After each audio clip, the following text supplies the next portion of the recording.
My wife Lily was locked in the kitchen, sitting on a chair. She looked the way I felt ashamed. I had to lock her up because she tried to run away and I overreacted. The keys were hidden, not at hand. For now, I had come to terms with this decision. Her gorgeous makeup was ruined by tears, and a stain of vomit covered the left breast of her little black dress. Standing near the sink, I could smell partially digested wine and bile. When Lily noticed that I had returned home early, she was so shocked and upset that she immediately ran to the toilet to throw up. It didn't turn out well. While my wife was busy throwing up her lunch, I was somewhat shocked and saddened. She allegedly left for a trade show in Dallas that morning and was not due to return until late Sunday evening. She kissed me goodbye at 8 a.m. and left for the 4-hour drive to Dallas. Mid-morning, a semi-trailer trying to make a sharp turn hit an electrical pole outside my store and knocked it over. This led to a power outage. My cinder block gun shop intentionally has no windows, and it was pretty hot that day.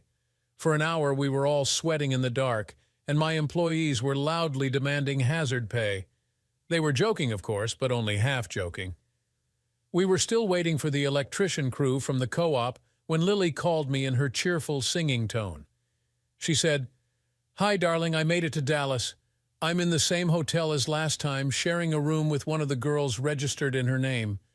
I'm currently at the convention center, setting up the booth. We open at 2 o'clock in the afternoon. After that, don't call me. I won't be able to answer. I'll call you every evening when I'm free. Time to run. Bye, dear." A few minutes later, a team of workers from the electric cooperative finally arrived. Shortly after that, the crew chief came into my store and told me that they had delivered the wrong size pole and it would be another 3 hours before they restored power. I closed the store and gave everyone Friday off. I went straight home, dreaming of a long, cool shower. Imagine my surprise when I walked into the bedroom and there was Lily standing next to the bed. She was wearing an expensive set of lingerie that I bought for her at an exclusive boutique during our honeymoon, dark red, featuring a full-cup bra, garters, and a satin thong. Since I gave it to her 5 years ago, my wife has only worn it a couple of times. My wife didn't notice me coming in because she was pulling her tight little black dress over her head, covering her face. Lily was strangely unsteady on her feet. I have a sensitive nose and smelled wine in excitement. On the dresser behind her, I noticed an open bottle of Chardonnay and a small puddle of spilled wine with a glass that had a sip or two left in it. I figured there was 1 glass left in the bottle of wine. For spirits, this meant that she herself drank at least 3 glasses, which was excessive for her. She was clearly excited. When Lily is excited, her scent reminds me of peach pie warm from the oven. The smell filled my nostrils in an instant. I realized that my wife was tipsy, horny, and had put on her outfit.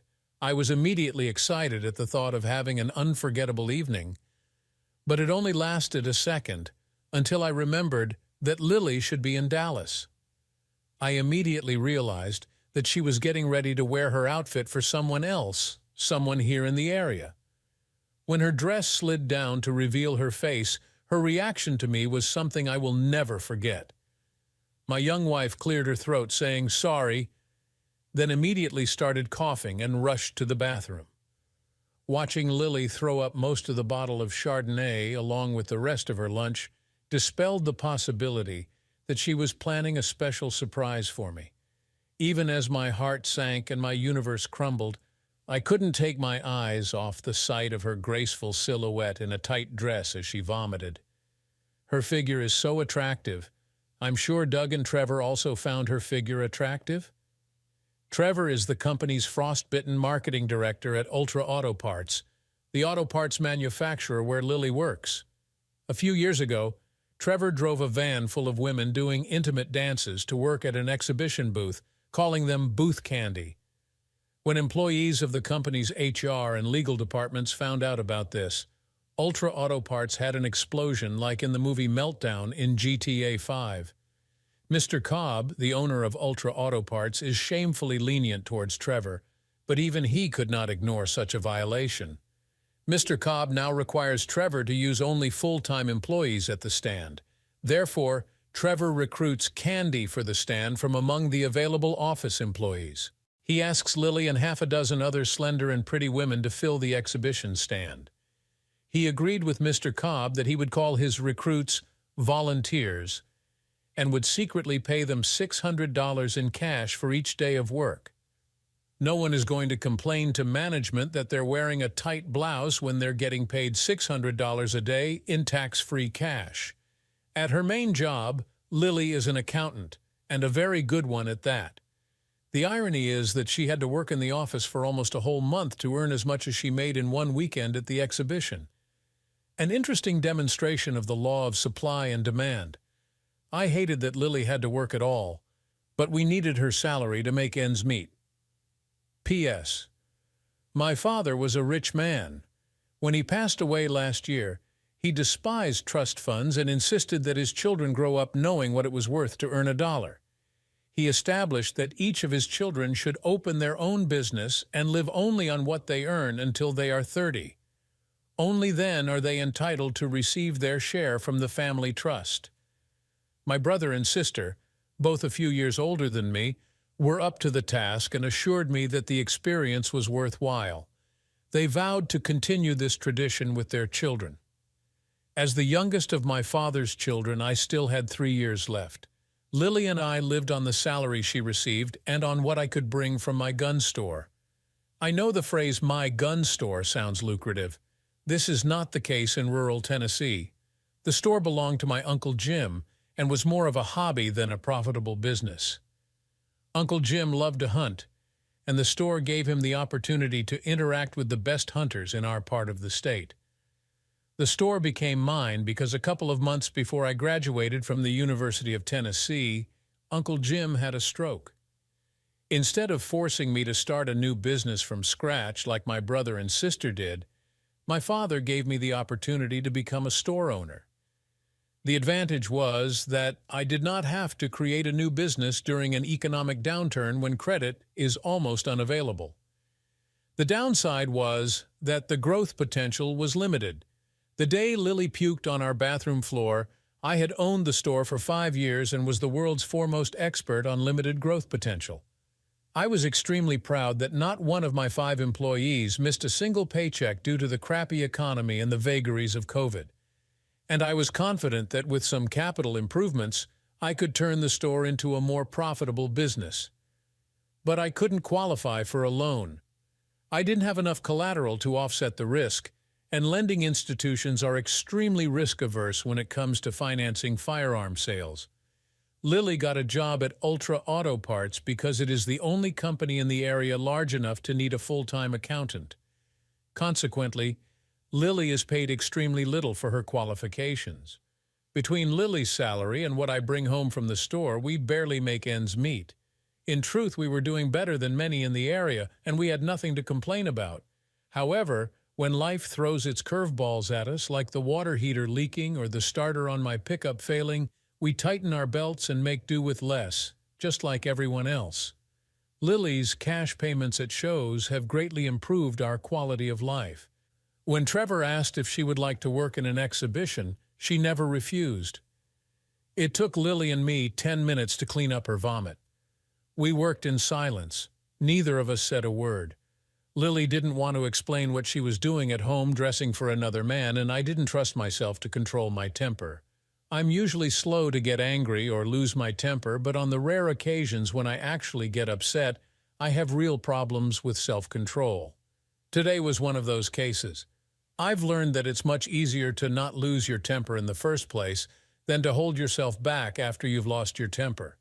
I've been working on this for several years. When we finished cleaning, I wanted us to go into the living room and calmly discuss everything. Lily said that she had to go, otherwise she would be late. When I asked where she needed to be, she closed her mouth and jutted her jaw. She can be incredibly stubborn. After 15 minutes of asking increasingly hostile questions, none of which she answered, she said she needed to go to the bathroom. 2 minutes later, I caught her trying to sneak out into the garage, grabbing a fresh dress on a hanger. She was almost out the door before I noticed. This is when I reacted. After a few minutes, I was able to stop her and sit her down on a chair. I was hoarse from screaming. The only good thing was that I finally had her full attention. She saw me lose my temper and was afraid of becoming the object of it. She was physically safe. My anger was never accompanied by violence, but Lily didn't know that. I scared the living daylights out of her and made her feel like a first-class idiot. The plus side is that sitting in the room, she realized that she was not going anywhere and she had better talk. I asked, "So where were you going?" The answer better not be some shitty fake trade show in Dallas. Then she burst into tears. Later I asked her, "Of all people, did you choose Trevor? This man is a pig and you absolutely despise him." "Yes, I hate him. I can't stand him." I knew it was true. Lily's accounting responsibilities fell to Trevor's marketing department. She had to communicate with him weekly. He was decent to her, but she hated the way he treated the other women in the office. She practically danced with joy when one of the heads of the inventory department reported his harassment to the human resources department. This was not the first accusation of harassment. Mr. Cobb placed him on probation. He should have been fired, but Mr. Cobb thought he was a marketing wizard. Even though Trevor kept his job, it was the last straw for his wife. Upon learning of this, she left him, taking her 2 small children with her. I asked, "If you can't stand him, why the hell did you go to his house?" "I wasn't going to his house, but to a hotel." "Just answer the damn question, Lily."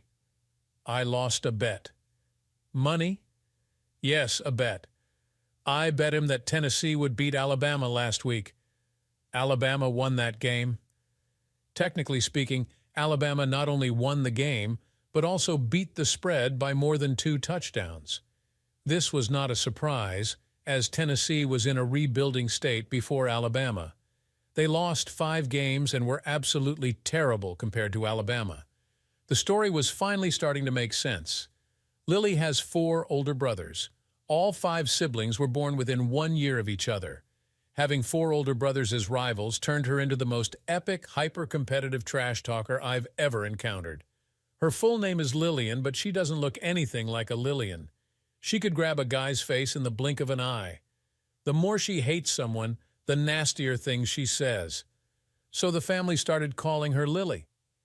As a Tennessee graduate, she also loves to show off and apparently bet on her beloved Volunteers. This is a dangerous activity for someone who has nothing more than a casual interest in sports. "What exactly were the stakes, Lily?" She sniffled before speaking. "A trip to the British Virgin Islands, 10 days at an all-inclusive resort and a dinner cruise on a sailboat. Trevor takes his wife and children there every year. I would get their ticket in February for you and me. It was very high stakes for us. That is, if you win. What if he wins? Initially, the bet was that if he won, he would have me for the whole weekend." "He will have you for the weekend? What does that mean?" I knew perfectly well what that meant, but I wanted her to say it herself. "Andy, this means that I will be at his disposal." "At his disposal for what, Lily? Prepare, clean his toilets, paint the house?" She looked down and away from me. In a small voice, she said, "Do whatever he wants." "You know, in the bedroom?" "Are you talking about intimacy?" She blushed. "Yes, Andy, I mean intimacy." I took 3 deep breaths before asking in as soft a tone as possible, "Lily, don't you think that you should have started with this with intimacy?" "I'm ashamed, Andy." She started crying again. Before she could continue, I said, "Let's go back a little earlier. You said original bets. What does that mean?" She really didn't want to answer this question. I began to lose control of myself again and let Lily see the anger building inside me. She immediately started talking. "We took the double or nothing route. If I win, he still provides first-class travel for $2,000 and $2,000 in cash. What if he wins?" I had to do everything I said before, but I also had to agree to— it was very difficult for her to pronounce this phrase— agree to take various prohibited substances every day for his sake. He teased that Miss Goody-Goody and said that he wants to see me relaxed and with my hair down. Prohibited substances? Are you joking? He promised that by Sunday afternoon I would be as sober as a judge. The heaviest illicit substance Lily had ever taken was a margarita on the rocks, and even then, only infrequently. I didn't want to ask this question, but I had to. Who won the initial bet that led you to the double or nothing game? She answered, I did. She won a trip to the BVI and then doubled down to get more airfare and spending money. She picked the volunteers who were in a slump this year with such significant stakes. I covered my face with my hand and went out onto the terrace behind our house. Lily put her virtue on the line once and then doubled down. It was very difficult to go through this. I had to walk for a few minutes in the cool evening air before I could speak normally again. Returning to the house, I said, You're not going anywhere. The bet is canceled. Your body belongs to me and my body belongs to you. You can't bet on something that doesn't belong to you, just like I can't bet on my Uncle Jim's farm. And no, I don't speak Welsh. He has tried to speak Welsh so many times and I always tell him off. It's embarrassing. You will do the same to me. How many times have you argued so far, Lily? 24 over the past 2 years. I have won 24 times in a row. She was absurdly proud of it, talking about some of the bets. All of them were based on the fact that teams from the top 20 would win against teams from the basement. Trevor always chose the team from the basement. Until last week's bet, I said. And then you lost the 25th bet. The one that was at stake was your loyalty to me and the use of illegal substances.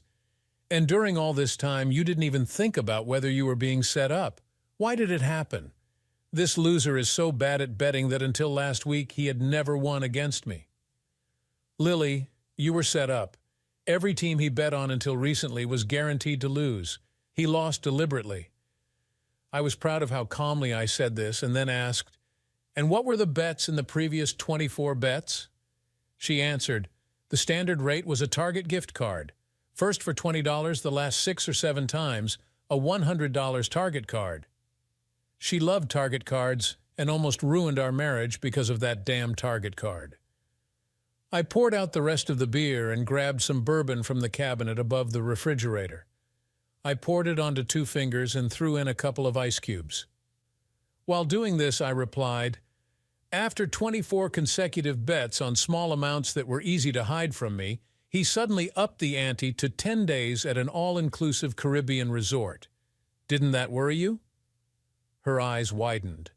She clearly hadn't looked at it that way. Trevor said that after his wife left him, he didn't want to go on their annual trip.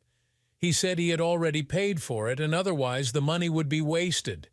It made sense for him to use her for a bet. Isn't this a reasonable explanation?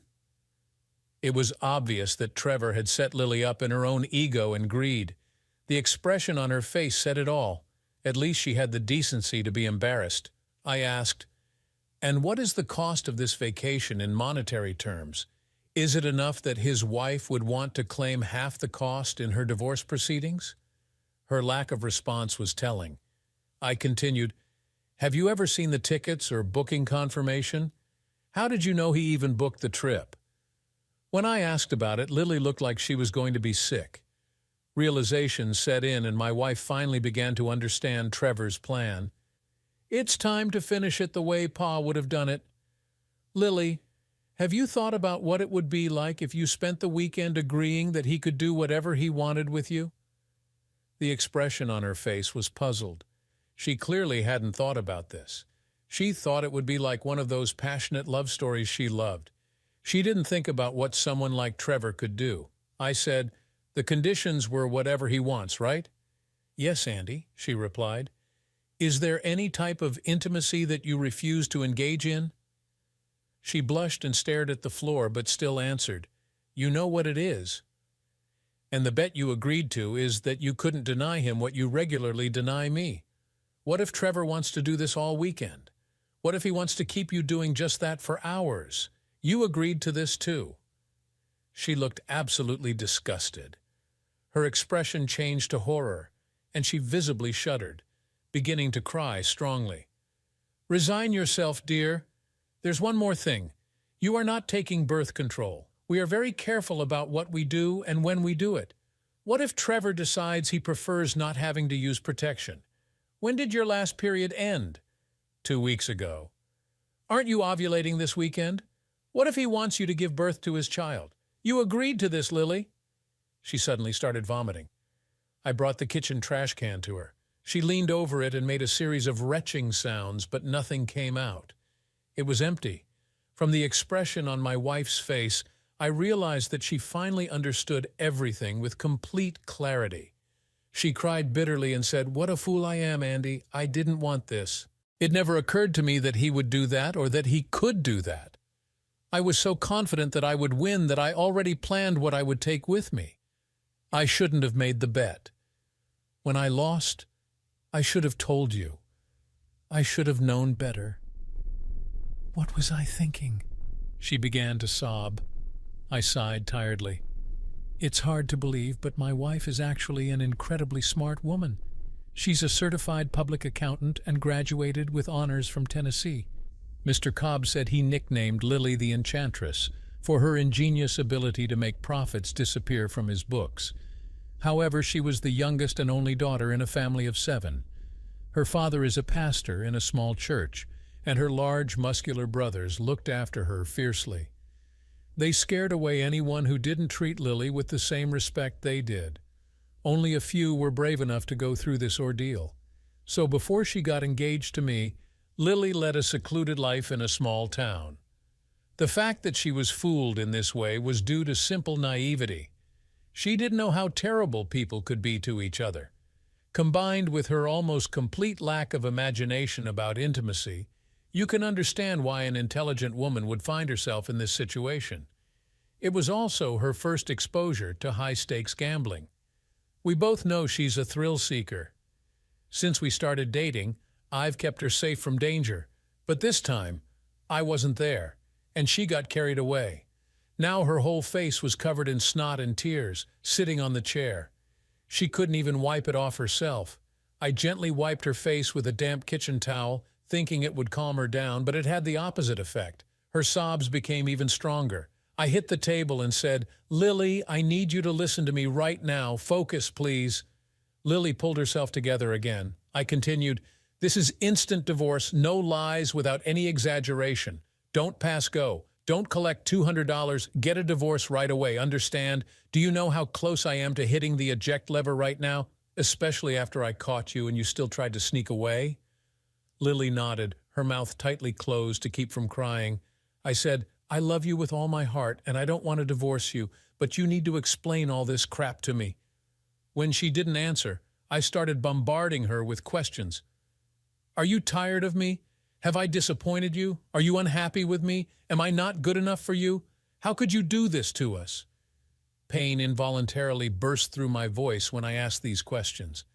I cursed myself for being raised never to indulge in self-pity. No matter how hard I tried, I couldn't keep it to myself. I was sure that my questions would make her cry again, but instead they calmed her down. She answered furiously, "No, honey, no, it's not you at all. You are the best man I have ever met. I'm completely satisfied, Andy, and I want to be married to you. You are the man that I need, only you." I looked closely at her face. She's not lying to me. She's telling the truth. This is why it is so difficult for me to understand this situation. This is terrible. I said, "I, of course, hope that you are telling the truth. You'll have to do a lot of work to make things right. Before we got engaged, I told you my position on infidelity, just me and no one else. As soon as you do something with someone else, it's all over between us. You understand this, right?" Lily replied, "I feel the same way. If you ever—" My anger flared and I interrupted her. "Whoa, whoa, no, don't you dare say that. Have I ever given you any reason to doubt my loyalty?" My wife shook her head.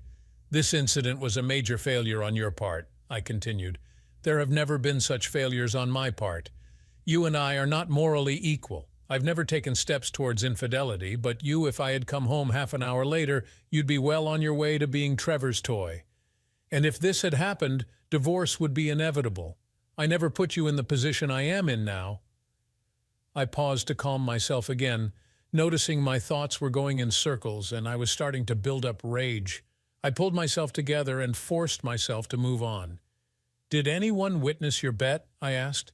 "Was anyone else involved in the conversation about this?" Lily shook her head. "Then the only one who actually knows that you are going back on your word is him. Everyone else will think he is lying or exaggerating. Even if they knew the truth, it wouldn't matter. No one expects you to subject yourself to what he suggested. If saying no makes you feel guilty, you'll have to live with it. It's better to be a happily married wordbreaker living with the shame of it than an unhappy divorcee living with 10 times the shame.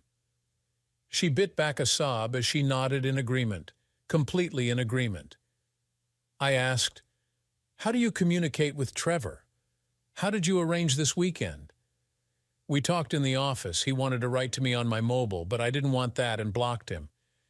Yesterday in the office, he gave me a phone, but I never used it, honestly." "Where is it?" "In my purse." I picked up her purse from the floor in the closet. It contained a cheap prepaid phone. "Is it?" She nodded. I looked through the phone. There was one outgoing SMS with the word test. There had been several incoming SMS in the last hour. Trevor wanted to know why she was gone for so long. "Is there anything else you should tell me that we haven't already talked about? If I find out later that you're hiding something else, it's over between us. You know that, don't you?" She shook her head. "This is all. You know everything." I said, "Then it's okay. Please, can I trust you now? Are you going to try to deceive me again, have an impulsive change of heart at the last second?" With surprising bitterness, she replied, "I'm not going anywhere, Andy. You are my man. I'll do whatever you say. I'm not going anywhere." With a silent prayer, I unlocked the door. She tried to smother me with kisses. Now I really didn't want to kiss her. From the anger, the remnant of snot, and the smell of vomit, I was completely out of my mind. However, she was convincing. After a minute, holding my breath, I pushed her away and sent her upstairs to shower and brush her teeth, saying, "No contact with Trevor for any reason. We need to prepare." She agreed. As she passed me, I touched her arm to stop her. "Lily, I like this set of underwear on you. Do me a favor and snap a selfie in front of the bathroom mirror with this set. Will you do it for me?" She smiled and nodded. While she showered and got ready, I went to Billy's BBQ, which was half a mile from the house. I picked up a couple of plates to go fried chicken and pork with a few sides. This was our favorite dish.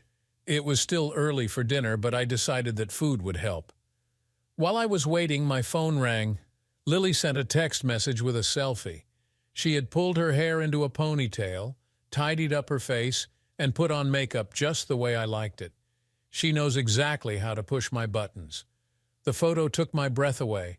The thought of how close we had come to disaster that evening filled me with barely contained rage. For this, I wanted my pound of flesh from Trevor and thought about how to get it without ending up in prison. Then it occurred to me that if I involved Lily's brothers in this matter, then most likely I would not have to do anything. While we were eating, I said to Lily, "I know that you are very sensitive to your brothers teasing you. I will do my best to keep this little incident just between us. Neither my family nor yours should know about this." The expression on her face showed that she was terribly grateful to me. "But you and I both know that something needs to be done about Trevor. What he did was serious predation. If we don't do anything, he'll start hunting for someone else, someone who doesn't have our resources, someone who can't fight back. We must be responsible about this." She nodded and said, "I want him to face justice for what he did." I asked, "What does justice mean to you?" "I don't think he broke any laws with what he did to you, Lily. What he did to get you to sleep with him was despicable, but not illegal." She was silent for a while, and I added, "We do have something we can work with, though. Now he is in a hotel room with illegal substances. This is illegal and may be enough to get him arrested. To do something like this, we'll have to get either Victor or Little Joe involved." She groaned in horror. I said, "Well, Little Joe isn't afraid to break the rules, and Victor will do everything according to the rules. I'd rather use Victor because he's more likely to keep his mouth shut. Plus, he's been asking me to borrow Pa's vintage ski boat for a while now, so he can take in and splat on inflatable cheesecake rides. With this, I can try to buy his silence. Little Joe has his guaranteed results. He will make sure Trevor is stopped, no matter the cost. I'll let you decide." She plucked up her courage and said, "Better, Victor. I also don't trust Little Joe to keep his mouth shut." I called Victor. He answered on the first ring. "Andy, how are you and my beautiful sister doing?" I answered, "Not very good, Victor. Are you on duty today?" "No." "Fine," he replied. "I will need a big favor from you. For this, I will be greatly indebted to you." 20 minutes later, a sheriff's department SUV pulled up in our driveway. Victor is Lily's older brother and the scariest of the four. As the chief deputy sheriff in the county, Victor has quite a bit of responsibility.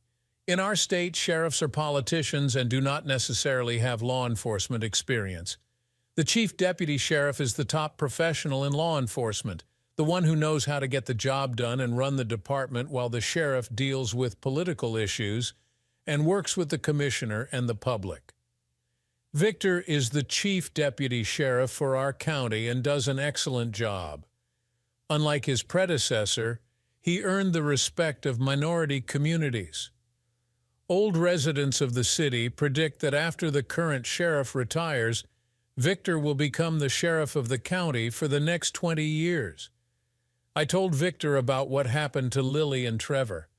To save Lily from humiliation, I told him everything. At first, Victor was very amused by his sister's gullibility. "Did you bet double or nothing on Tennessee to win against Alabama this year?" "Damn it, no. Hey, this is damn stupidity," exclaimed Victor.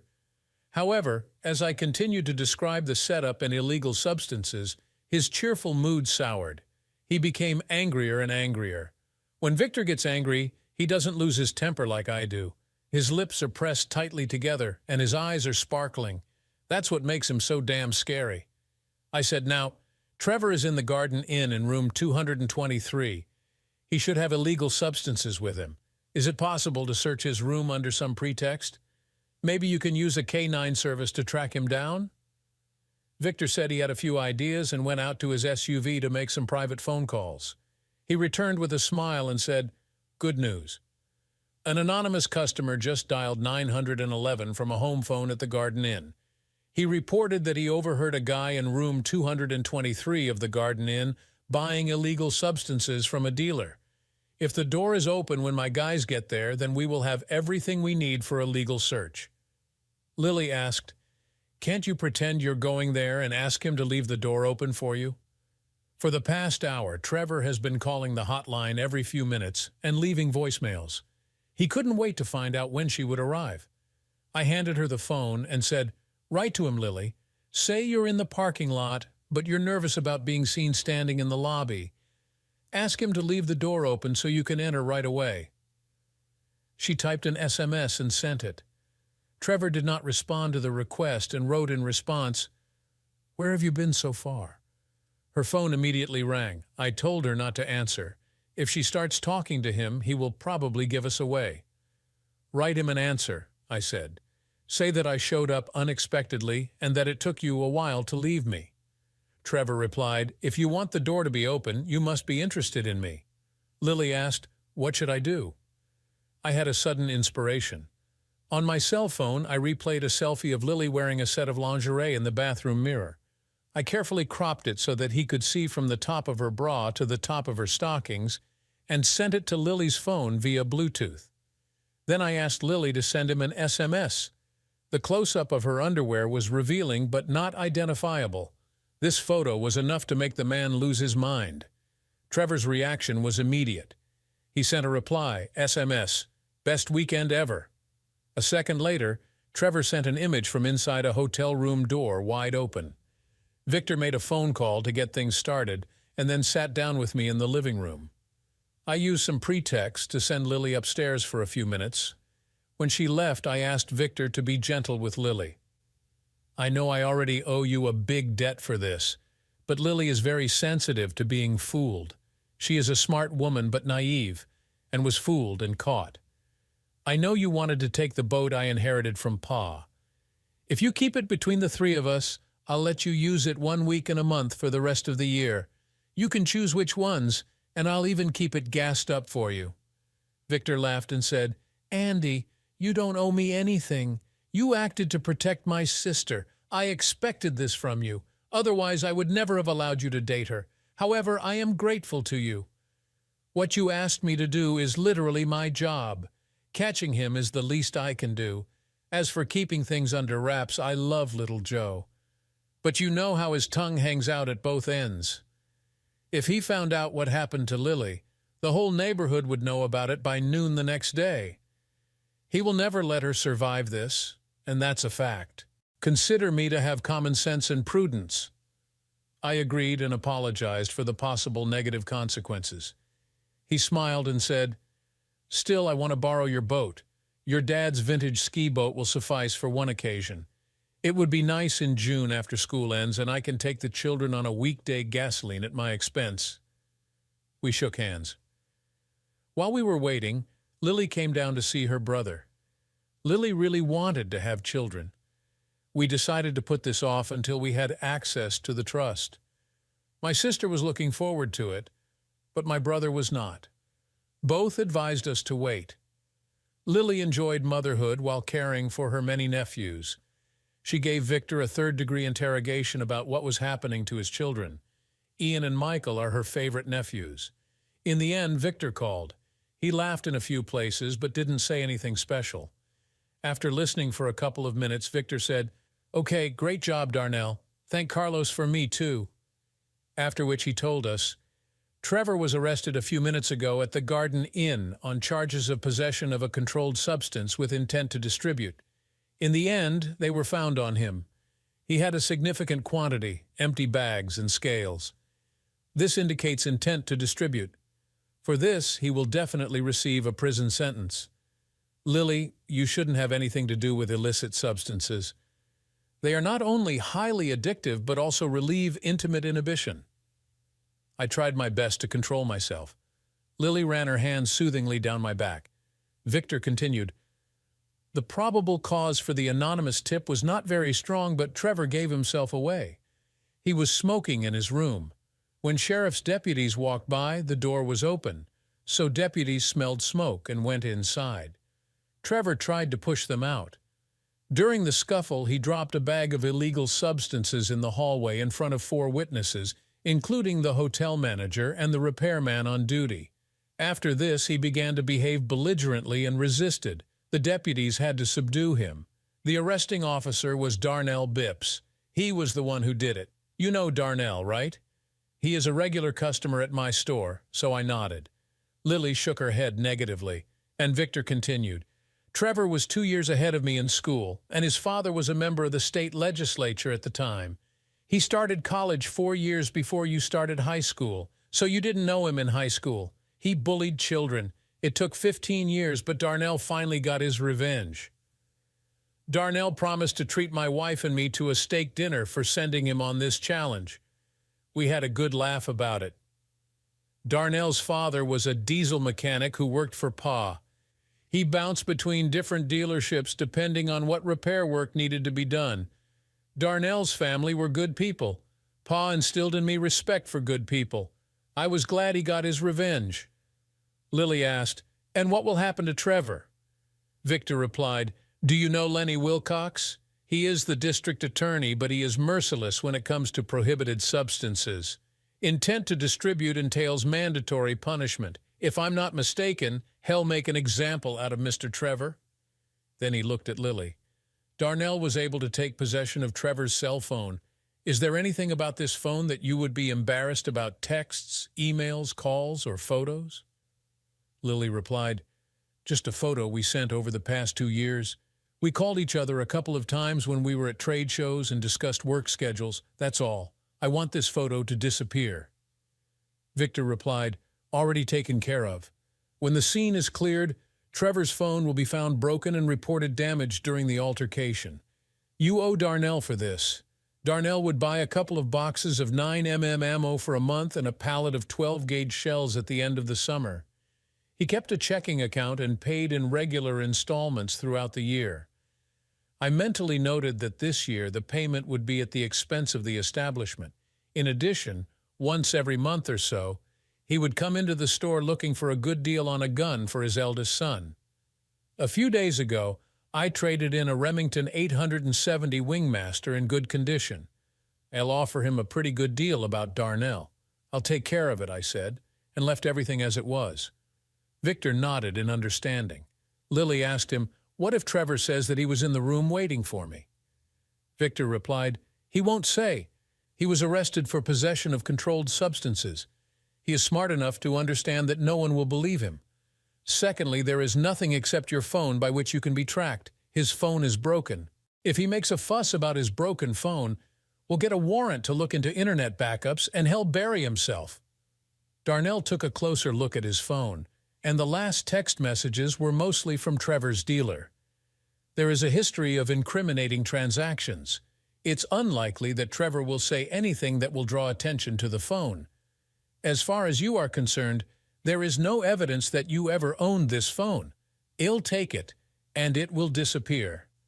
Lily asked, "Can't the phone be traced to this house?" Victor replied, "A determined investigator can obtain records from the cell phone company and triangulate the phone. In a large city, it is probably possible to track it within a half to a quarter-mile radius. Here in the countryside, we don't have nearly as many towers. The search can only be narrowed down to a radius of 8 miles. There are 100 houses within an 8-mile radius of here, so the answer isn't that simple. If all else fails, I will be in charge of the investigation." Victor looked at both of us and said, "There's one more thing you should know. When they searched the room, they found some pretty fancy equipment for filming. These cameras are invisible but have high resolution.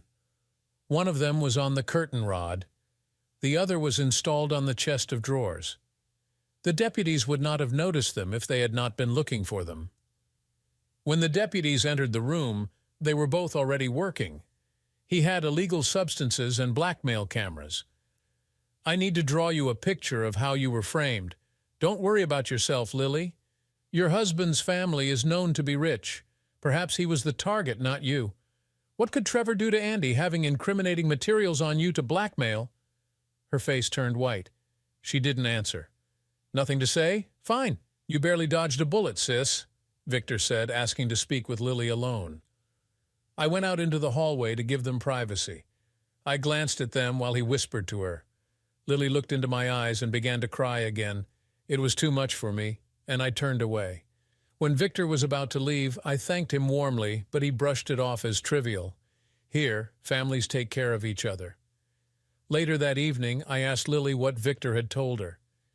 "He said that if I ever do to you what our mother did to us, then I better pack my things and leave the district. Otherwise, he himself will punish me and make me cry with grief. That scared me to death, Andy. I've never seen my brother angry."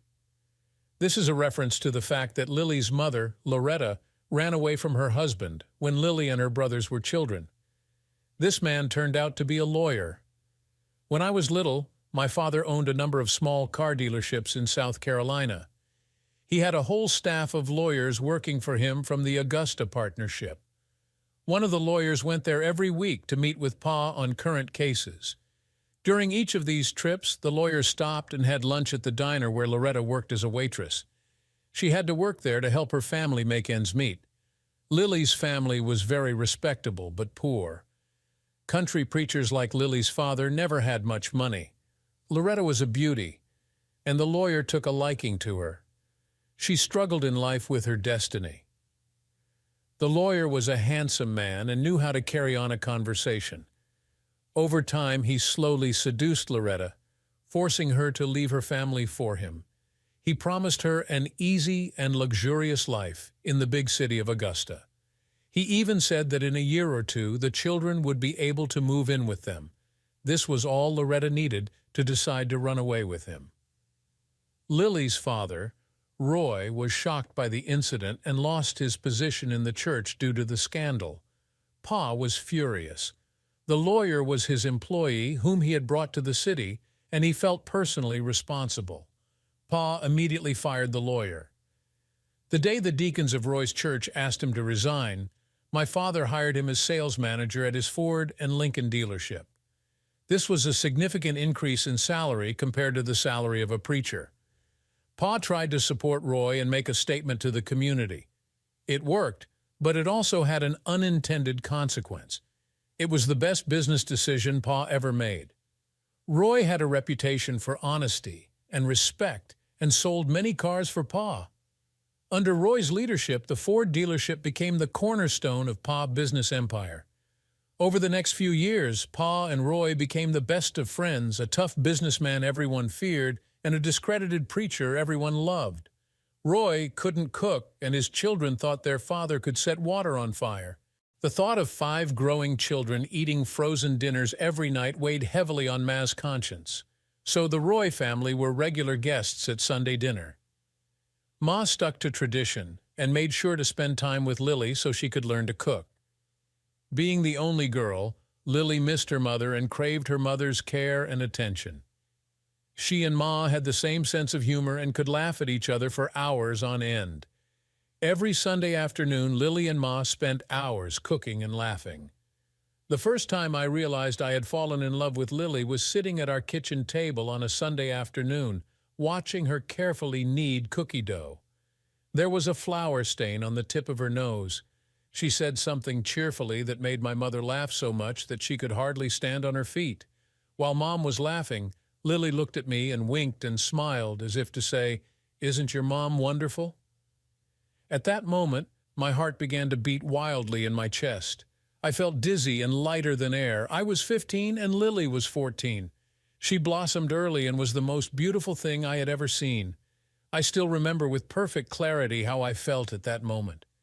It was the best feeling in the world. Victor was the first to notice how I felt about Lily. Shortly after that Sunday, he pulled me aside to talk. Victor was 4 years older than me, and at that time he was 6 inches taller and 80 pounds heavier than me. He said, "I know you're in love with Lily, Andy. It's written all over your face. My sister, too, although she tries to hide it, has the same strong feelings for you as you do for her. I'm offering you a deal. If you treat her with respect, I will interfere in the affairs of my father and brothers and keep them away from you. I'm a good judge of people, and I think you'll take care of her. This is what I expect. You will take care of her. Don't disappoint me, Andy." Then it seemed to me that he was extremely generous. Years later, I realized that Victor would move heaven and earth for my sake. My parents took it upon themselves to help Lily's family to give them dignity and respectability. Pa and Ma helped them when they needed it most. Victor was quite smart and understood what this meant for his family. Pa was a vindictive man. Months after the lawyer was fired, he was still furious and spared no expense or resources to make the lawyer regret his decision to persuade Loretta to run away with him. Pa hired the best investigators in the state.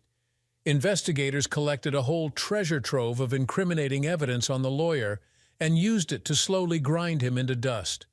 In 3 months, the lawyer lost several cases, a partnership, a license, a fortune, a house, and finally Loretta. All Pa did was leak the right dirt to the right person at the right time. When Roy heard about what had happened to the lawyer, he stopped by our house. I heard him say to Pa, Proverbs 21:15 says, "The administration of justice is joy to the righteous, but fear to those who do wrong." It's good to know that I have friends that the Lord is using to bring about justice. Pa brushed it off as nothing. Families here take care of each other. A few months after Trevor's arrest, Victor stopped by on my day off to chat. He said there was an incident at Glenville State Prison and that Trevor was dead. I asked Victor what happened. He said that after Trevor agreed to the minimum sentence, the state sent him to Glenville. In the very first week of his imprisonment, Trevor was killed. It could have been any of hundreds of witnesses and no one said anything. He said the warden contacted the sheriff to see if anyone in the area might have a grudge against Trevor. The chief told the sheriff that there were rumors in the prison that several years ago, Trevor met a young Hispanic woman who worked at a bar, got her hooked on illegal substances, and destroyed her marriage. Rumor has it that the family found out he was in Glenville and paid off a notorious Central American gang to get revenge. The sheriff asked Victor to look into this and called the chief back. I asked, "And what did you tell the boss?" He answered very carefully, "I checked everything and didn't find anything. Hypothetically speaking, if I knew who this family was, I probably wouldn't tell the boss who it was." The family would be under suspicion of conspiracy to commit murder. This is a very serious charge, the legal fight against which will be expensive. Perhaps the family is not involved in this matter at all because this is just a rumor in the prison yard. But even if the rumor is true, the person who told the family that Trevor is in Glenville is not guilty of anything. What Trevor is in prison for is a well-known fact. The man simply brought it to their attention. In response, I told him about how I overheard his father quoting Pa parables. He had never heard the story and was surprised. I looked at his face to make sure he understood what I was saying. Once I was sure he understood, I said, "It's nice to know that I have friends too." Victor smiled broadly and patted me on the shoulder, saying, "I'm glad we understand each other so well, Andy. Lily couldn't have chosen a better man." In the week since I caught her, Lily and I tried to have intimacy half a dozen times. I was still so angry that I was having trouble following through. This had never happened to me before, and it completely demoralized me. As soon as the time came, I became sluggish as a noodle. Lily took this as a refusal and cried inconsolably for several hours afterward. This didn't help me much either. I decided to see my doctor. The doctor declared me physically healthy and referred me to a psychologist. The psychologist he recommended was an older hippie woman named Meadow Zor. Her office is located in Madison. I really liked Meadow. She is down-to-earth, worldly, and approaches situations with humor, which I found very refreshing. I told her the story of what happened, using humor and irony to ease the pain. She laughed in all the places where I would laugh if someone told this story to me in a similar way. She has a phenomenal whole-body laugh. She worked with me twice a week for several months to help me deal with my anger constructively. As I learned to manage my anger effectively, my functioning returned. However, making love to Lily was clumsy and awkward. My trust in her was still broken. I treated the symptoms, but did not correct the underlying problem. Lily gently supported me when I arranged couples counseling with Meadow. Meadow began couples counseling by asking us to share our goals. My goals were surprisingly different from Lily's. I said, my goal is to overcome my anger and feelings of betrayal. I want to restore trust to what it was before. When I returned home that day, Lily replied, my goal is to understand whether I am so damn stupid. Seriously, that's exactly what she told the counselor. When Lily said this, Meadow almost exploded. She laughed so hard that she couldn't speak for almost a full minute. She suddenly stopped laughing, sat up, and said, "Oh, damn it, Lily, you made me piss myself," and she ran into the bathroom. The way it happened made Lily and me laugh wildly. It was therapeutically useful. For the first time in a long time, I relaxed around Lily and placed my hand in hers. She beamed at me for the first time in weeks. Meadow was surprisingly effective in helping us, but even so, it wasn't easy. I can't imagine how much harder it would have been if Lily had even gotten to Trevor's hotel room for just a few minutes. I often thank my lucky stars that I caught it just before I left. The first 3 sessions, we walked in circles. What bothered me most was that Lily was clearly aroused by the prospect of being intimately used by a man I knew she despised. The stories that came to mind when I thought about the reasons for her reaction took me to a very dark place. Lily, in turn, repeatedly denied that she was even aroused. This was especially maddening because it was so physically obvious. Meadow and I discussed this of necessity in individual consultations, and she knew that this was my main problem. At the 4th consultation, idealist Meadow finally had enough of Lily's blandishments and tricked her into admitting her arousal. After admitting this, Lily burst into tears. Once she had collected herself, Meadow spent the rest of the session exploring how Lily's arousal made me feel. I think for the first time, Lily understood the depth of my feelings and the self-doubt I faced. She left that session with a grim determination to help me understand her actions and regain my trust in myself. For the next month, sessions were held only between Lily and Meadow.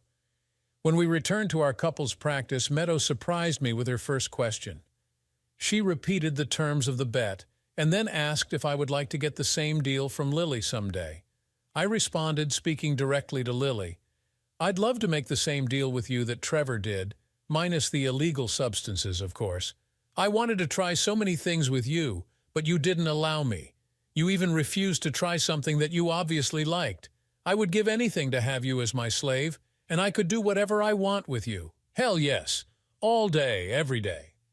Lily looked at me with shock and surprise.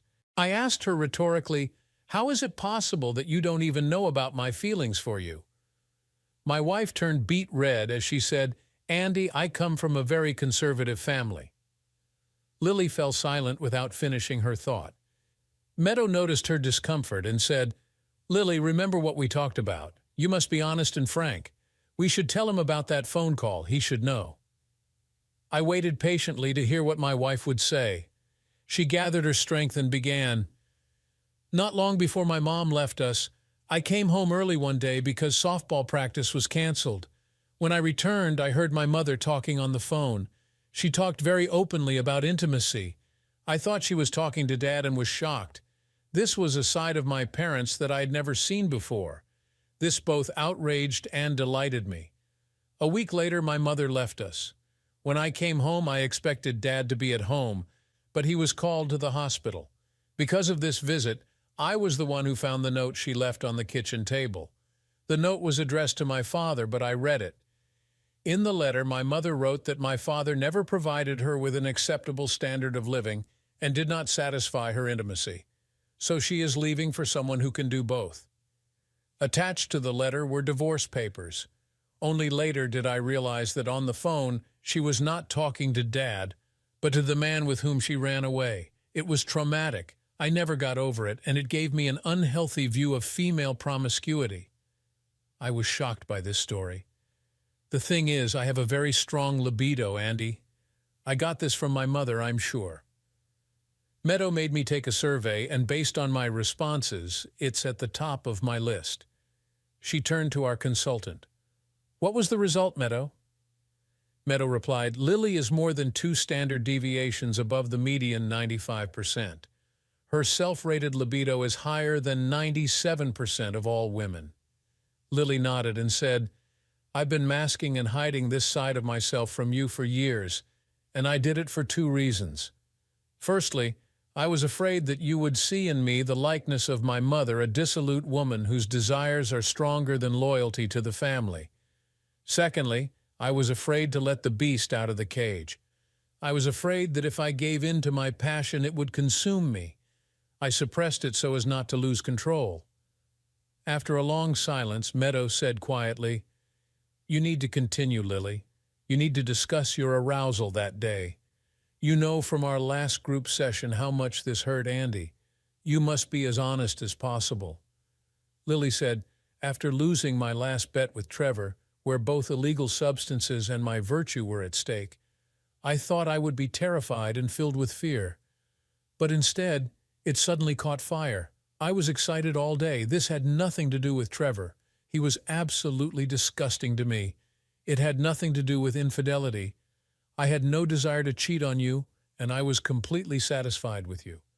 What really fascinated me was the idea that I would do something that I couldn't admit to myself that I wanted. The prospect of being forced into this seemed quite liberating to me.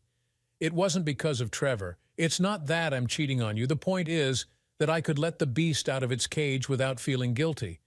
I couldn't wait to find out what it was like. I looked at her in bewilderment. Is this real? Does Lily want to be forced into intimate acts to avoid guilt? It sounds like fiction. It's real, Meadow replied. In psychology, the concept of paradoxical arousal, or reflexive intimate arousal, refers to a situation where a person becomes intimately aroused by something that conflicts with their conscious beliefs or desires. It's not uncommon, although it may seem counterintuitive. I began to object, snapping, But this is sophistry. In fact, she made a choice that... Meadow interrupted me with a gesture, giving me an indignant look as if I were a particularly stupid student. Andy, you asked if it was real, not if it made sense or if it was logical. I know this sounds outrageous to you, but avoiding guilt through externalizing your locus of control is a surprisingly common phenomenon. It is hypothesized that this is one of the reasons why submissive intimate relationships are attractive to a surprisingly large percentage of the population. I thought about it and then asked Meadow, "Do you believe Lily?" Meadow replied, "Lily and I have discussed this issue thoroughly, Andy. I'm absolutely convinced that she is telling the truth. Moreover, I do not believe that she is hiding any other motive than what she voiced. Unfortunately, it doesn't matter what I think. This is something you must decide for yourself." Lily looked at me intently, concern written all over her face. She was waiting for me to say something. I looked at Meadow, and so did she, confused. I asked, "Was there a question for me? Did I miss it?" Meadow replied, "For several sessions you wanted Lily to explain why she was so excited when she was preparing to go to the hotel with Trevor. She just gave it to you. Do you accept her explanation?" As Dad said, these were essential details. Did I believe Lily and Meadow? I approached Lily directly. "Lily, when we got married, I promised you that I would be faithful until the end of my days. Nobody forced me to do this. I decided to make this promise because I loved you. You were and remain amazingly attractive and desirable. We got a little crazy when I made this promise to be faithful, but I respect your desire to walk down the aisle a virgin. I know that I have a very strong libido, and I was afraid that yours would not match mine. I hoped and prayed that we would be in sync. When I saw how at times you let loose, let yourself go, have fun, and greedily taste joy, I took it as a sign that you could match me in intimate passion. I walked to the altar anticipating intimate adventures with you for the rest of my life. When we finally made love, there was no disappointment. You were not shy. You liked to receive physical pleasure from me, and with every action in bed, you made it clear that you loved me with your heart, body, and soul. However, throughout our marriage, you hid something from me. I didn't try to do what I know for sure you would like. You resist experiments. You didn't let us move to the next level. I couldn't understand why. This was a source of self-doubt for me. The fact that you have a high libido doesn't scare me, doesn't outrage me, doesn't make me insecure. It gives me joy. What frustrates me is knowing that you have a high libido that you refuse to fully share with me. I haven't yet understood why intimacy is bad for a married couple. Truth be told, it's always good. I heard your father preach a sermon on this subject before he left his ministry. He said that for married couples, their bodies belong to each other. I don't remember how he said it, but it was scripture. Married couples should give control of their bodies to their spouses. They must keep each other satisfied so that both can avoid the temptation to break their vows. Lily intervened. "Corinthians. This is from Corinthians." I nodded. "I take your word for it. You know that I'm not a Bible scholar. In any case, if I understand correctly what your father taught, God gave the pleasure of intimacy in marriage as a consolation. As long as it occurs within the framework of a legal marriage, what spouses do in bed of their own free will does not displease God. If it is not disgusting to God and brings us comfort, then why don't we do it? Help me understand, why do we avoid finding comfort in each other? If letting me make decisions about intimacy helps you feel less guilty, I'm more than willing to do it. With readiness, I'll take this blame upon myself. As I already said, hell yes, all day, every day. For me, there is no fear, no disgust, no uncertainty in intimacy. I just ask that you be honest with me. We decided to become partners for the rest of our lives. I think I deserve the truth from you." The look on Lily's face confirmed that this decision was the right one. Passion rushed inside and flared up with a bright flame.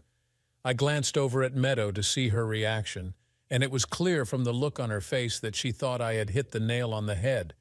However, Meadow said, "Andy, you haven't answered the question asked of you. Do you accept her explanation?" I turned to my wife and said, "Lily, with your explanation, you asked me to accept 3 things. Firstly, admit that you had no desire, lust, or interest in having intimacy with Trevor." At these words, her face tensed. "I accept this unconditionally," I said. "I believe it." Relief spread across her face.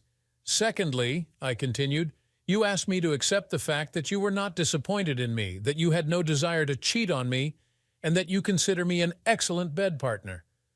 Her face filled with tension again. "I accept this unconditionally," I said. I believe it. She smiled even wider, her relief palpable.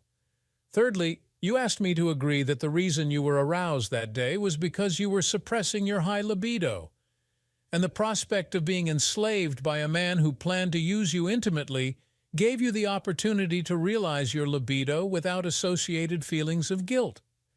She smiled, anticipating my answer. I can't agree with this at all, I said. To me it sounds like complete nonsense. Lily's face showed horror. She closed her eyes and tears began to stream down her cheeks. Meadow's expression showed equal parts worry, panic, and disappointment. I continued, agreeing with such a blatant statement without any evidence would make me a complete fool. What kind of fool do you take me for? I paused for a moment to let that sink in before springing the trap. During this time, both Lily and Meadow took a deep breath to say something.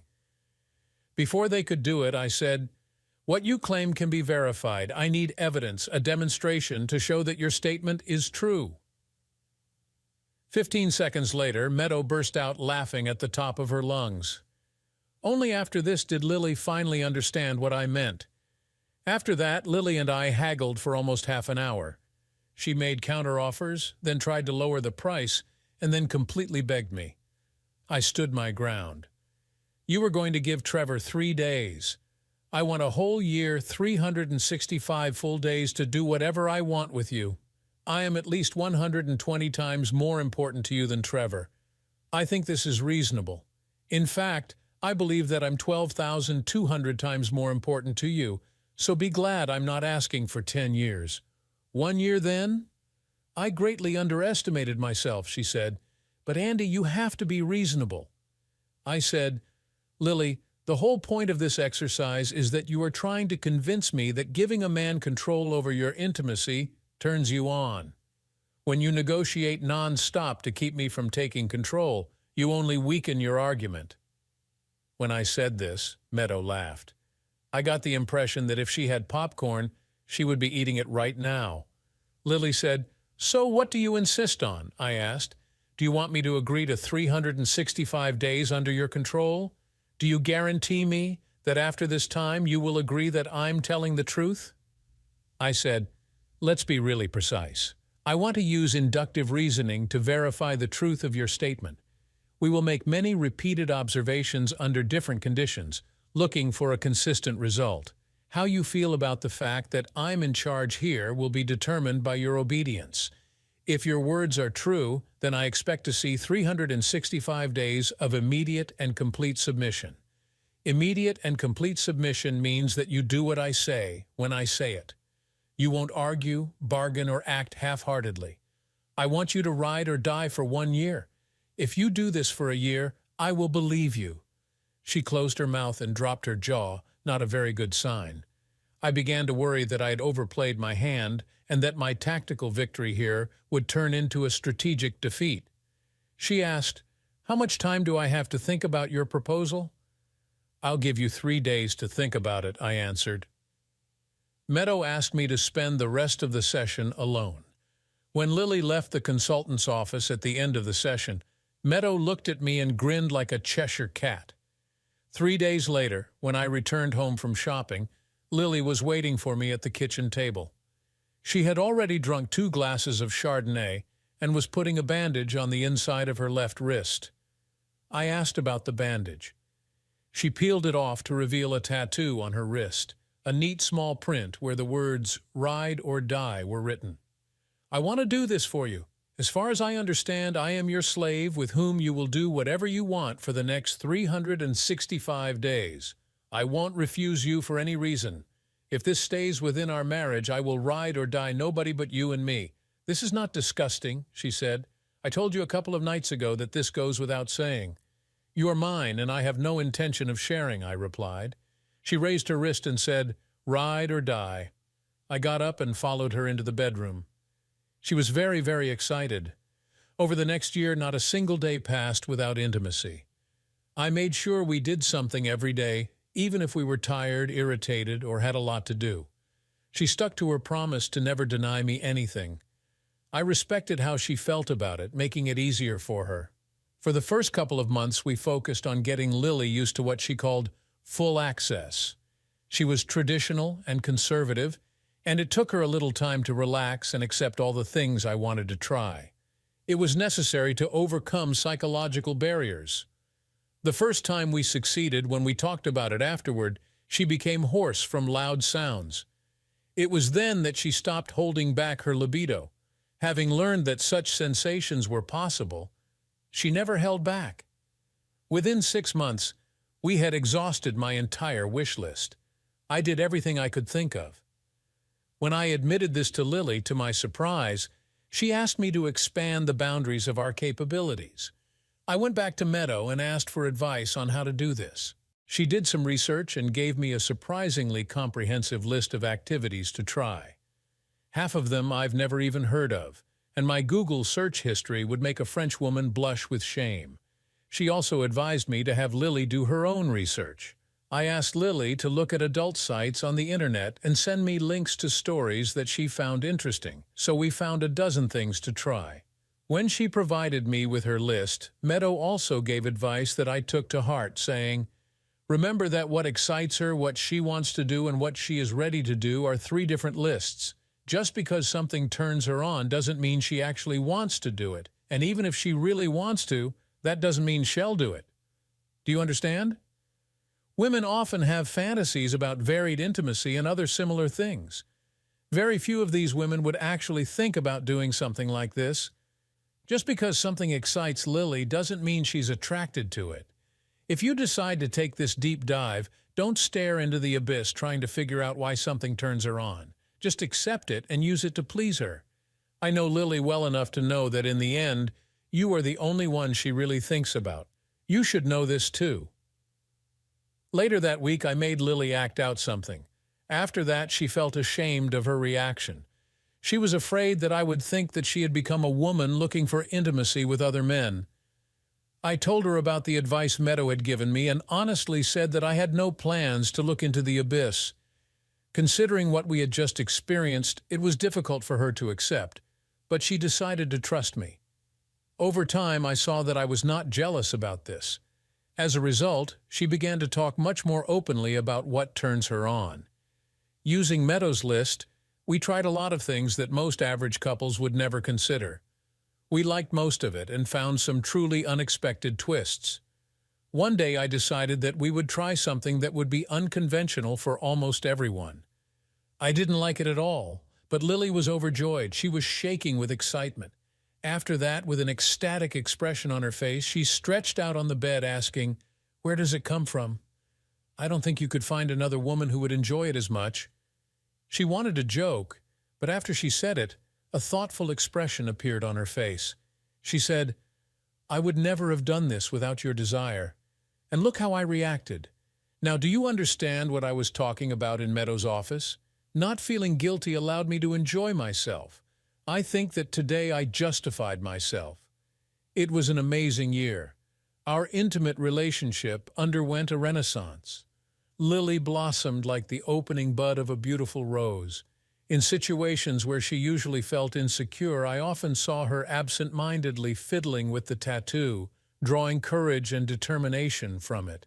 Intimate experiments, submission, and daily intimacy suited her.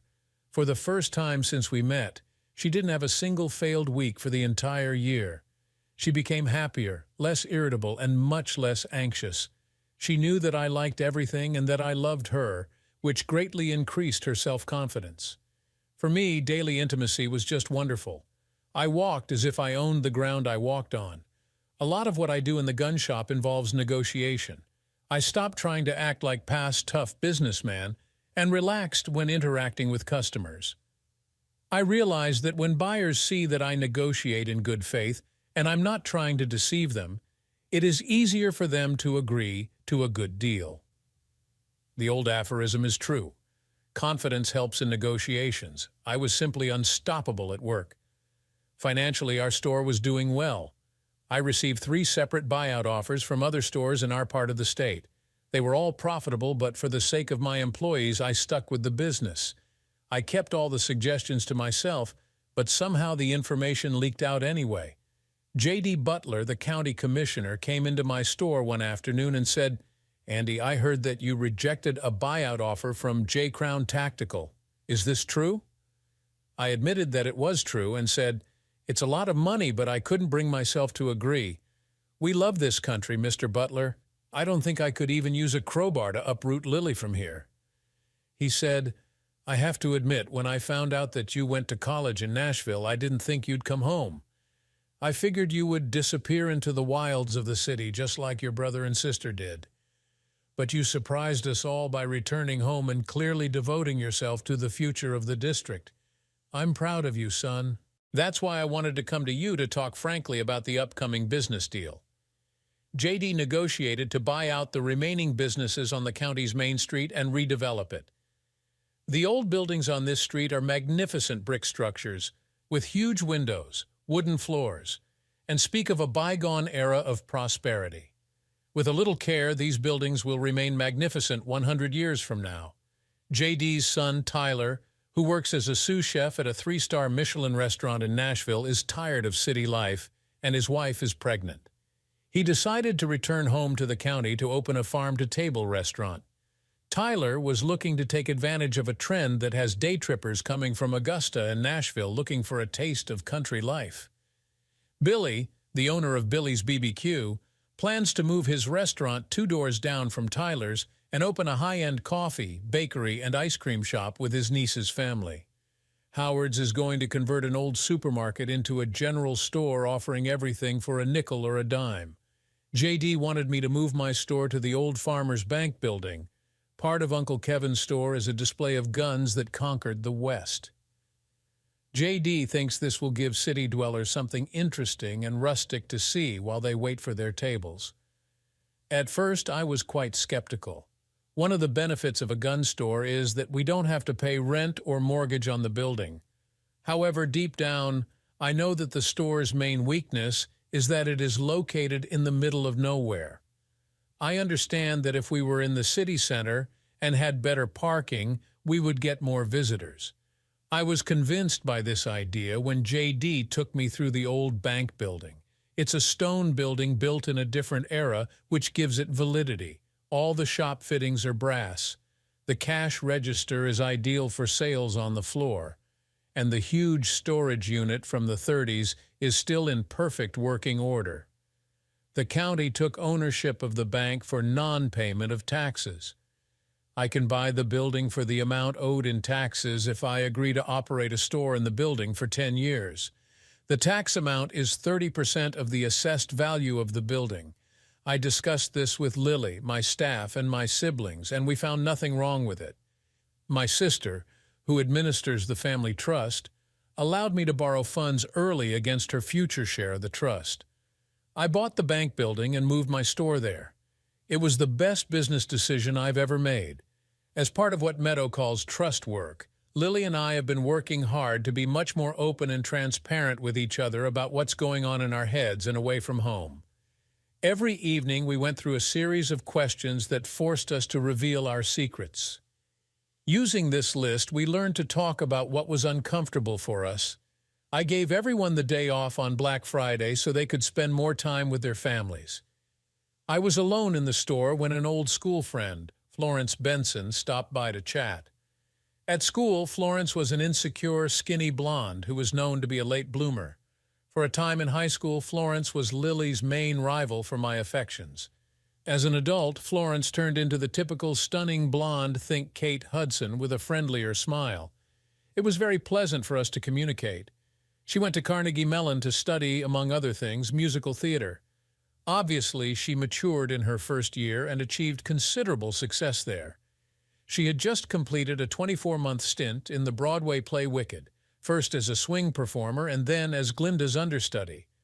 Recently, she landed the role of Elphaba in the traveling production of Wicked.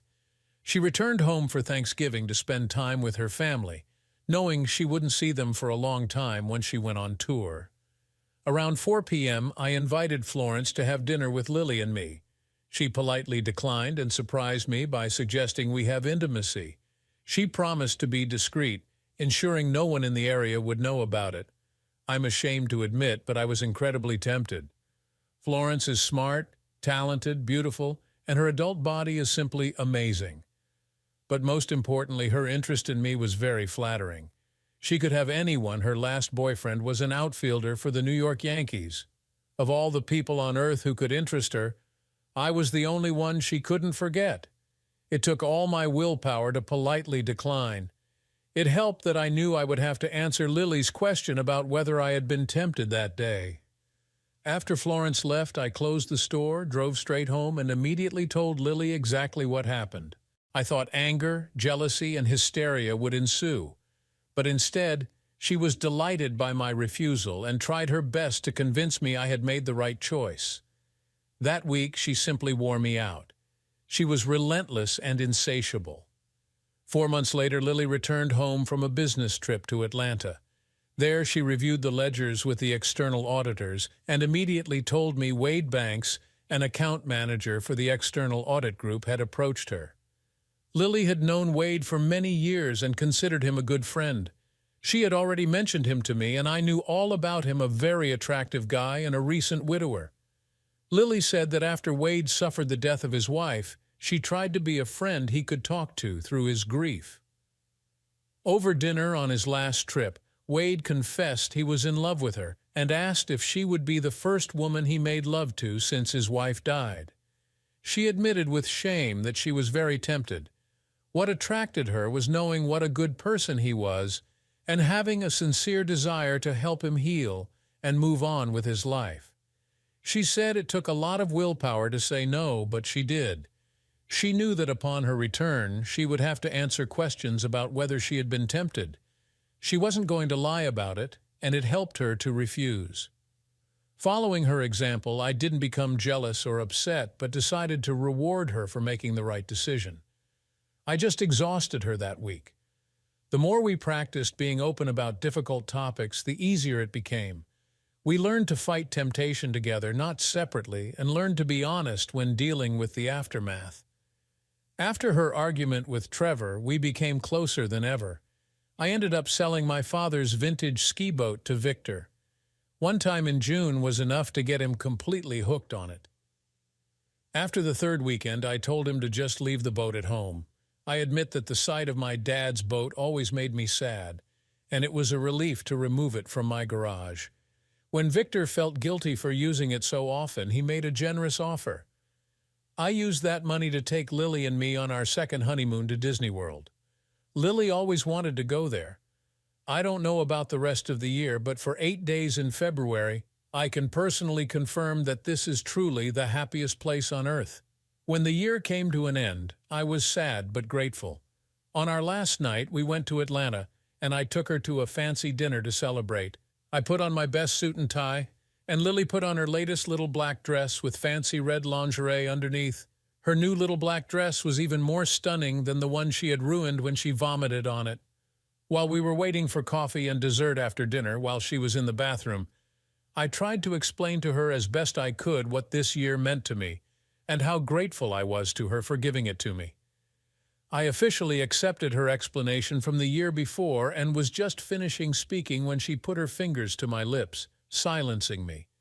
She said, "Andy, what you allowed yourself to do this year was the biggest bet of my life.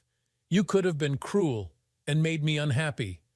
You think you were lucky, but I can honestly say that I won. My gamble paid off in spades." She clung to me and I smelled peach pie. She asked, "What do you want to bet now so we can continue?" Thanks for watching. What did you think about Lily's wild year of trust and transformation? Do you think Andy made the right decision? Let us know in the comments below. Don't forget to like, subscribe, and hit the bell for more unbelievable stories. See you in the next video. My wife and I worked at the same marketing firm. Jennifer was a client liaison VJ, whatever that means. I still don't really understand her job beyond schmoozing with clients. I am Mike, heading up the IT department. Everything seemed to be going well for us. We had steady jobs, were happily married, finished renovating our fixer-upper, and had 2 great kids, 14-year-old Emily and 12-year-old David. We lived near our families and had close friends. Both of us were in our mid-30s and well-matched. Jennifer stood at about 59, with long blonde hair and striking blue eyes. She claimed her family was from Denmark, and she looked every bit the part, slim, energetic, and full of life. She never seemed to stay still for long. I'm also 59 with sandy hair and a preference for endurance sports like cycling and running, keeping me lean and fit, though not excessively muscular. I was surprised when we were invited to a long weekend on a private island owned by one of our firm's clients, Daniel Roberts. Our CEO, Tom, explained that he and his wife, Patricia, would be traveling along with several directors and their partners. Jennifer was invited as she was the main contact with the client. It sounded like I was being brought along to crunch some numbers, but hey, a free trip is a free trip. Daniel, the client, was extremely wealthy and could potentially become our firm's largest client. We were to leave early Friday morning and return on Tuesday via a private charter with everything provided. Jennifer knew about it when I mentioned it on the way home. She had been working with the client for several months and seemed quite impressed. She looked forward to the free weekend. I asked her about the client, and Jennifer explained that his name was David Fellows. She described him as being in his mid-50s, very confident, and having inherited his family fortune.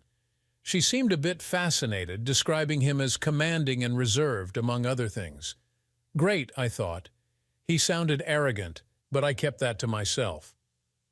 2 weeks later, on a Friday morning, we found ourselves on a private charter plane. I was impressed. If the island was his, he must be seriously loaded. I wasn't sure what to expect, but it seemed huge VDJ, maybe 6 miles long and a couple of miles wide, judging by what we saw as we came into land. It looked like a 5-star resort, with the main building set back from a white sandy beach that formed a perfect crescent. Jennifer was thrilled, and the others were not far behind. We were shown to our rooms, and then went for lunch with our host on the veranda overlooking the bay. I wanted to dislike David, but he seemed all right. Jennifer had downplayed his appearance. He looked like a younger George Clooney. He thanked us for coming and told us to make ourselves at home. We chatted with the other 3 couples from our firm and met a stunning brunette named Charlotte, who I assumed was David's date for the weekend. Besides the wait staff, the only other guy there who wasn't introduced looked like security and hung around in the background. I wondered what kind of enemies David had that he needed protection on a private island. David greeted Jennifer like an old friend, and they seemed very comfortable around each other. She and the others seemed to obey his every word. I suppose this was natural, as he was an extremely generous host and their most valuable client. We had a great afternoon snorkeling, kayaking, and generally lazing around the bay. Free drinks and food were constantly offered. Later, we enjoyed dinner with the group. The atmosphere was friendly and relaxed as we chatted in small groups. Charlotte introduced herself to us. She was sweet and talked about growing up in England. I got the impression she was from a wealthy family, but she seemed genuinely nice. I wondered if she was a model or maybe didn't need to work. To my surprise, she was quite flirty with me, even in front of Jennifer. I managed to politely avoid her, chalking it up to her being overly friendly. Full-time care, no kids, time to relax, VDJ, an idyllic setting for a romantic evening. Jennifer was particularly affectionate, and our lovemaking was intense. She professed her love for me multiple times. It was the best night we'd had in a long while. Maybe there was something to this Love Island idea after all. I hoped for a repeat the next morning, but Jennifer quickly showered and was ready for breakfast. I finally dragged myself out of bed and caught up with her while she was talking to Tom and David. I wondered if it was work-related, as both Tom and Jennifer looked slightly stressed. Perhaps David was using the weekend to push them into something work-related. As I approached, the conversation broke up, and after a quick snack, we and the others enjoyed another beautiful day by the pool. Saturday night, we went out to dinner, and I noticed Jennifer had dressed up more than usual. She looked stunning in a red satin dress and stilettos. After dinner, David asked if we could spare a few minutes. We agreed and followed him into his office, accompanied by the security guard. David sat down in a high-backed leather chair while I took a seat on the sofa opposite Jennifer, noting she sat slightly away from me. After a long pause, David spoke. "VJNG, I have a proposal for you, Mike. It's personal. DJJ Vijay Jokai, BJKJ, I answered, trying to appear calm despite being completely taken aback. David continued, VJJNGV had the pleasure of working with Jennifer and getting to know her better over the past few months. It's been an absolute pleasure. We get on fantastically well and have built a great relationship. DJKJ. He paused, waiting for my reaction, but I had no idea where he was going with this. The word VGN relationship VJKJ made me uneasy. He continued, VDJND as a result, I have a proposal. I would like to spend the rest of the weekend with Jennifer. I will, of course, be happy to compensate you for the time she would spend with me. To this end, I intend to transfer $150,000 into your joint account. DJKJ? I laughed, thinking it was a joke and couldn't resist making one. VJNJ, well, David, it looks like you're a bit tight-fisted. Didn't Robert Redford offer more than that in indecent proposal? DJK. Nobody laughed. David continued, VDJNJ's in any business deal. I am willing to negotiate the price to get what I want. Besides, Charlotte will be in a difficult situation, and I would be glad if you would agree to entertain her. DJKJ, I turned to Jennifer, expecting her to smile, but she just looked worried. Vijay, this is not a joke, Mike. David invited me, and I think we should seriously consider his offer. DJK, I wanted to hit him, but when I looked back, the guard was already close. I was surprised how he managed it. I didn't even see him move. David added, VDJ Genji, I assure you your wife fully supports this idea. Where's the harm? Well, all have a great time, and you'll make a significant amount of money. DJKJ. I turned to Jennifer. VDJNJ, maybe the difference in price is because Demi Moore didn't want it for that amount. DJKJ. Jennifer flinched but said nothing. I tried to think but had to focus on my breathing, which was becoming increasingly labored. I looked at the guard, who was now focused on my movements. I wanted to punch David in his smug face. VJNJ, what's your name? DJKJ, I asked the guard. VDJNJX military, judging by your appearance. DJKJ, VJNJ Sean, sir, and I can't comment on this matter. DJKJ, VJNJ, and if I attacked your boss, could you kill me with your bare hands or something? DJKJ Sean smiled. VDJNJ maybe, just to keep you from doing this, sir. DJK, turning to David, I said, VDJNJ, it's a good thing you brought him. Otherwise, I'd have beaten the crap out of you. DJKA David didn't seem bothered. VDJNJ, let's not rush, Mike. A lot depends on this. DJKJ Jennifer spoke next. VDJNJ Mike, think about it. Just a couple of days, and the money will change our lives forever. DJKJ, I was devastated. She clearly planned and wanted this.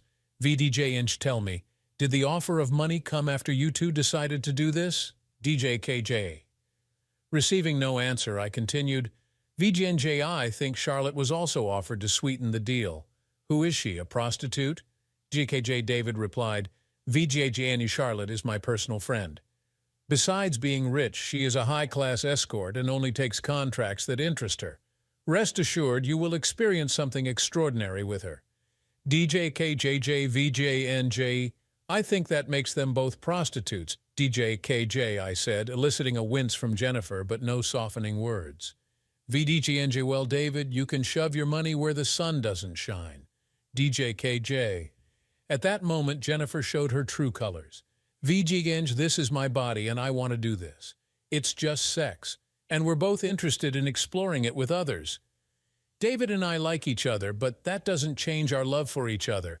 I'm sure you and Charlotte will have a good time too. DJKJ. I was stunned by her words, which slowly sank in. VDJNJ, the difference, my dear wife, is that I don't want anyone else. This is more than you imagine. This is betrayal and conspiracy behind my back. I will never trust you again. If you're ready to do it once, why not again? DJKA Jennifer quickly replied, VJNJA, you're overreacting. I told you about this, so it's not a conspiracy or secret, and I'm absolutely truthful. This will happen, and then I will return to being completely yours. If you love me, you will allow me this one thing. Think about what we can do with the money. Holidays with the kids, everything. DJKKJ, VDDDJ, don't. You dare use our children as an excuse. We don't need the money and don't think I'll take you back. Your honesty only works if we agree on something together, and the only person you're agreeing with is this pompous jerk. Money is just an excuse. You want and plan to do this. I think the money and Charlotte are just because you didn't think I'd agree. Well, you're right. Even with the money, I don't agree. GKJ, Jennifer continued. VDJ, you're right. I want to do this. I want to experience something different, something new. I am attracted to David, but this shouldn't hurt us. I don't want to change, and you think this is better? Have you already made your choice, even dressed up for it? Don't resist, baby. You won't like the consequences. DJK, VDJ, what do you mean? DJK, I asked. VDJ, and well, you won't come out of this with good consequences. If you fight this or go for a divorce, you will lose everything, VDJ, your home, children, even your job will be in jeopardy. There's no need for this. Just accept it. Everything will be much easier. See you tomorrow, and remember, I love you and only you.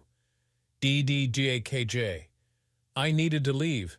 Breathing was becoming a real problem, and if I stayed, I would lose it. I stood up feeling unsteady and staggered toward the door. I heard Jennifer calling my name, but I kept walking. As I was crossing the hall, Charlotte came up to me and hugged me, saying everything would be fine. I turned to her. VDJ, who are you, a consolation prize? DJKJ. She walked away with her head held high. I kept walking and eventually got outside, making it halfway across the yard before I started to feel very unwell. I heard footsteps behind me and was disappointed to see it was Sean and not Jennifer. VDJ, listen, Sean, you just need to back off, VDJKJ, I said. VJNJ, I would love to, but I need to make sure you don't do anything stupid. For example, do you have any ideas? Because I don't have any, VDJKJ, Sean replied. VDJNJ, Sean, you don't look too good. Just sit against the wall, pull your knees up, and focus on taking long, slow breaths, DJKJ, Sean suggested. After a few minutes, I calmed down. VJNJ, thank you. I probably don't know what it was, possibly an anxiety or panic attack, VDJKJ, I said. Sean replied, VDJNJ, you were quite pale, but now you look more pink. Speaking of stupid ideas, is there a way to get out of this hole? DJKJ, VDJNJ, seriously, you can't get off this island today. There are no boats. The plane and pilot left for another charter. You might be able to radio for help, but a cheating wife is hardly an emergency. DJKJ, VDJN, Jim, glad you think she's unfaithful. She doesn't seem to understand that, and I'm already starting to doubt myself. What should I do? DJKJ, I asked. VDJ, listen. Think about what you are going to do and come up with a plan. Whatever you need to do can wait until Monday. It's like the Army, VDJ, form a plan.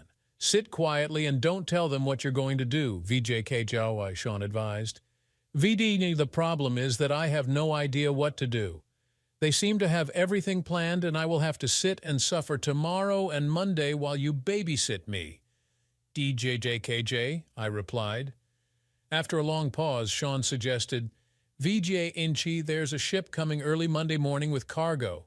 You can take it if you want to avoid the plane with everyone else going home. They can stop you. No one, including me, wants to be accused of kidnapping or imprisonment. I can even go with you. This contract is losing its attractiveness. I don't like being on the wrong side, even if it pays well. DJJVDJNJK, this will help. I just need to get through tomorrow. Tell you what, why don't we go on a hike around the island tomorrow morning to take your mind off all this nonsense? Besides, you should think about Charlotte. She's a wonderful girl, and it looks like you have nothing to lose, BJKJ Sean suggested. VDJ and Jill, go back there. You never know, maybe she'll change her mind, VJKJ, I said. She, of course, did not change her mind, but surprisingly, I fell asleep, I think, from fatigue. The next morning, I changed into my gym clothes and hurried down the stairs, hoping to avoid everyone and go on my hike with Sean. Unfortunately, as soon as I entered the dining room, silence reigned. I looked for something quick to eat and grabbed some fruit. The noise of conversations resumed. I heard comments about everything being fine, no big deal, she'll come back. Then CFO John Carter came up with his wife. VDJ, look, we've all been through this. Just let it happen. It's nothing personal. He dates other wives but then moves on, and he is very generous, VJKJ, he said.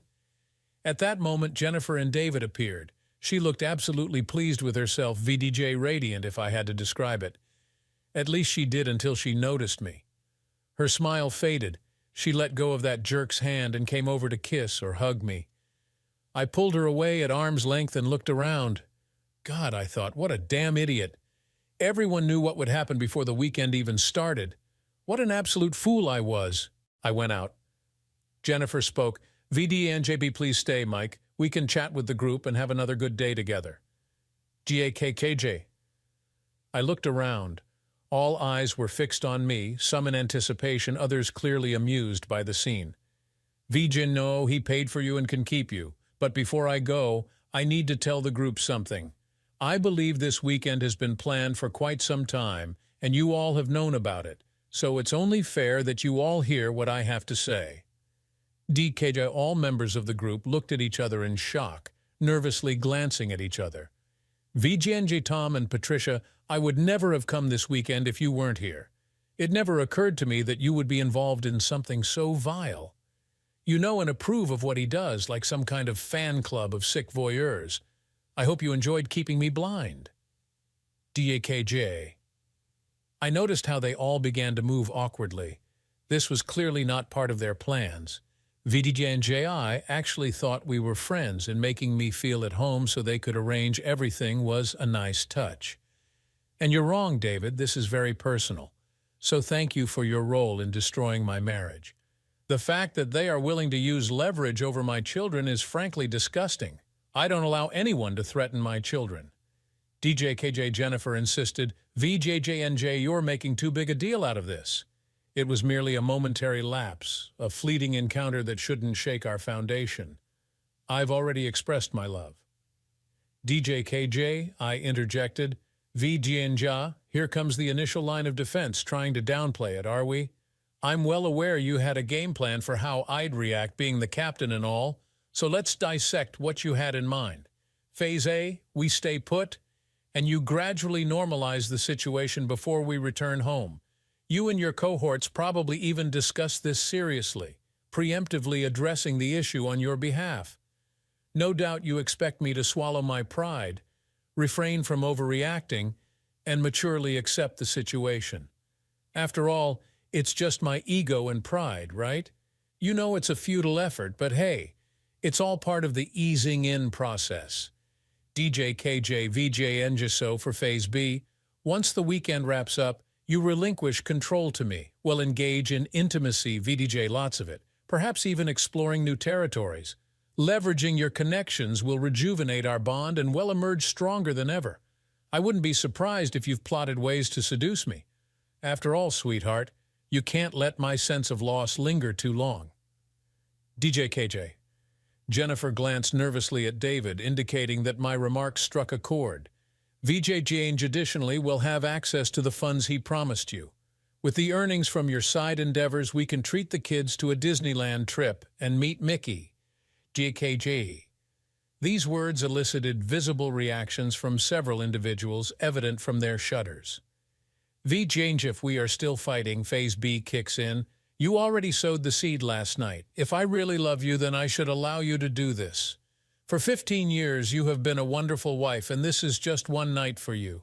Yes, this may begin to weaken my resolve, but what do I get after 15 years of devotion to you if I'm treated like crap?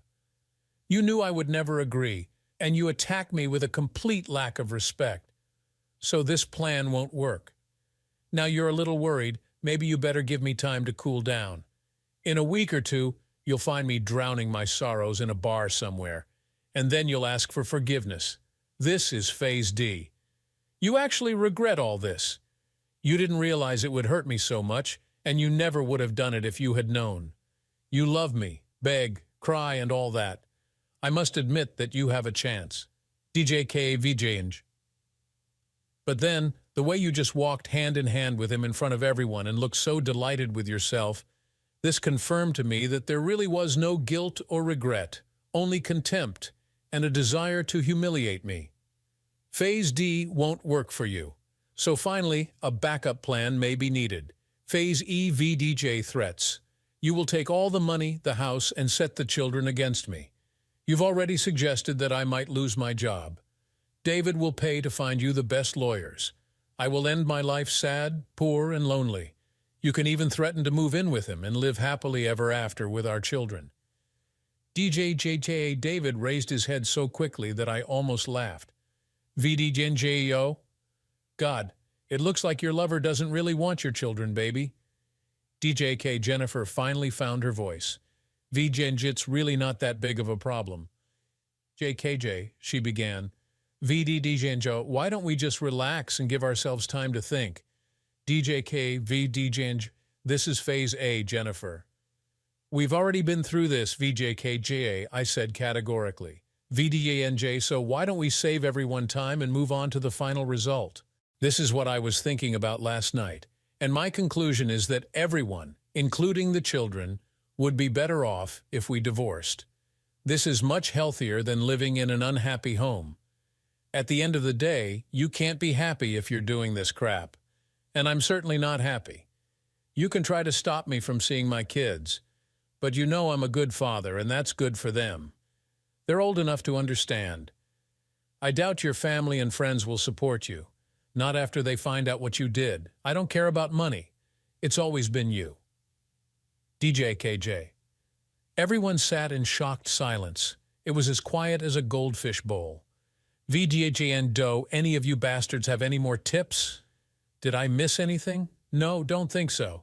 Oh, and one more thing, Tom. You can shove your job up your ass, but I'll see you in court for a wrongful dismissal case. My job depends on the client having my wife, it seems. This is simply the reason. DJKJ, with that, I walked out. You could have heard a pin drop.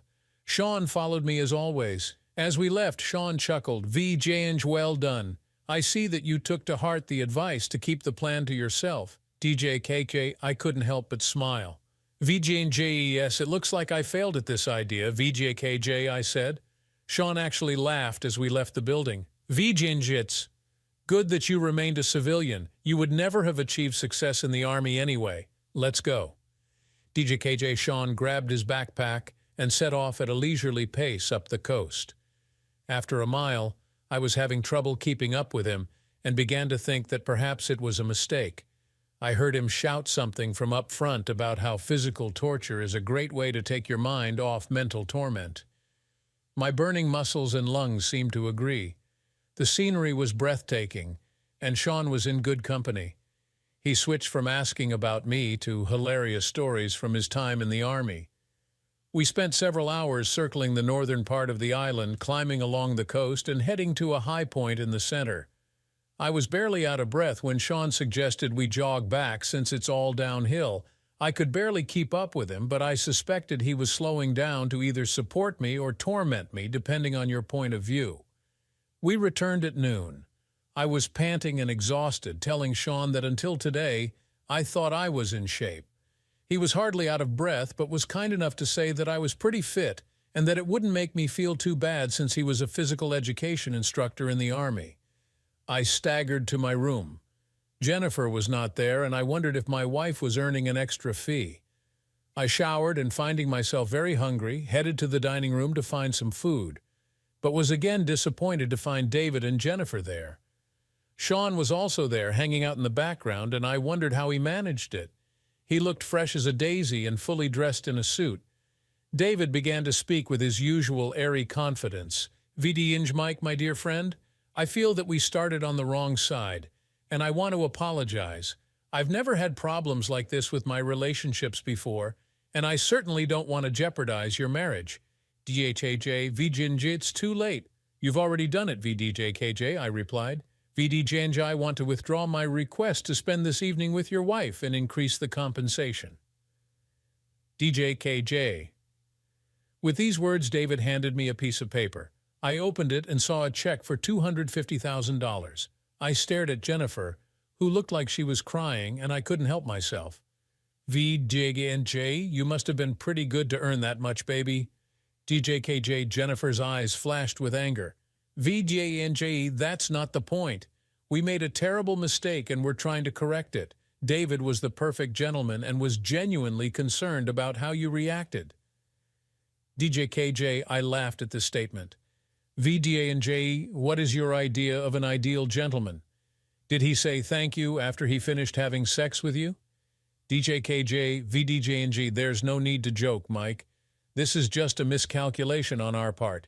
We miscalculated your reaction to what was happening. It was a once-in-a-lifetime experience for both of us. You should be grateful to Jennifer for making the sacrifice to offer you and your children a better life. DJ KJ, VDJ and G, just a miscalculation? I doubt it. I made it clear what I thought about your plan, but you both went ahead anyway. You could have stopped everything at any moment, but decided to stop only after you had your share of pleasure. Well, you calculated this little maneuver too. DJ KJ. With this, I tore up the check. VGANJI just saved you from becoming a honey trap. There's only the cheating part left, but I don't think I can fix that. DJ KJ. This time her tears started immediately. I turned to David. VDNJ, why are you doing this? Control or the thrill of having someone else's wife? Either way, it makes you a very sad bastard. Lord, how old are you? 48 years old, and you act like a child stealing toys just because you can? Don't you have anything more meaningful to focus on? JKJJ, David laughed in response. VJNJE run an international corporation and give millions to charity. I have something to focus on. DJKJ, VDJNJ, according to the research I did last night, you inherited this corporation, and under your management it is shrinking. When it comes to charities, attending gala dinners and fundraisers must be difficult. When was the last time you did something yourself, got your hands dirty, and actually helped another person? I doubt you have it in you. You're so self-absorbed and too busy playing games with people's lives. Judging by the way you planned this weekend for everyone to know, you must be turned on by humiliating others. Sorry, Jennifer, but it wasn't just because he wanted you. He wants every board member's wife, so you're one of many. Why don't you, David, try to grow up, have a real relationship with someone, put some of your wealth to good use, and stop being a complete jerk? DJ KJ. For the first time, I saw him stumble over his words and look unsure of himself.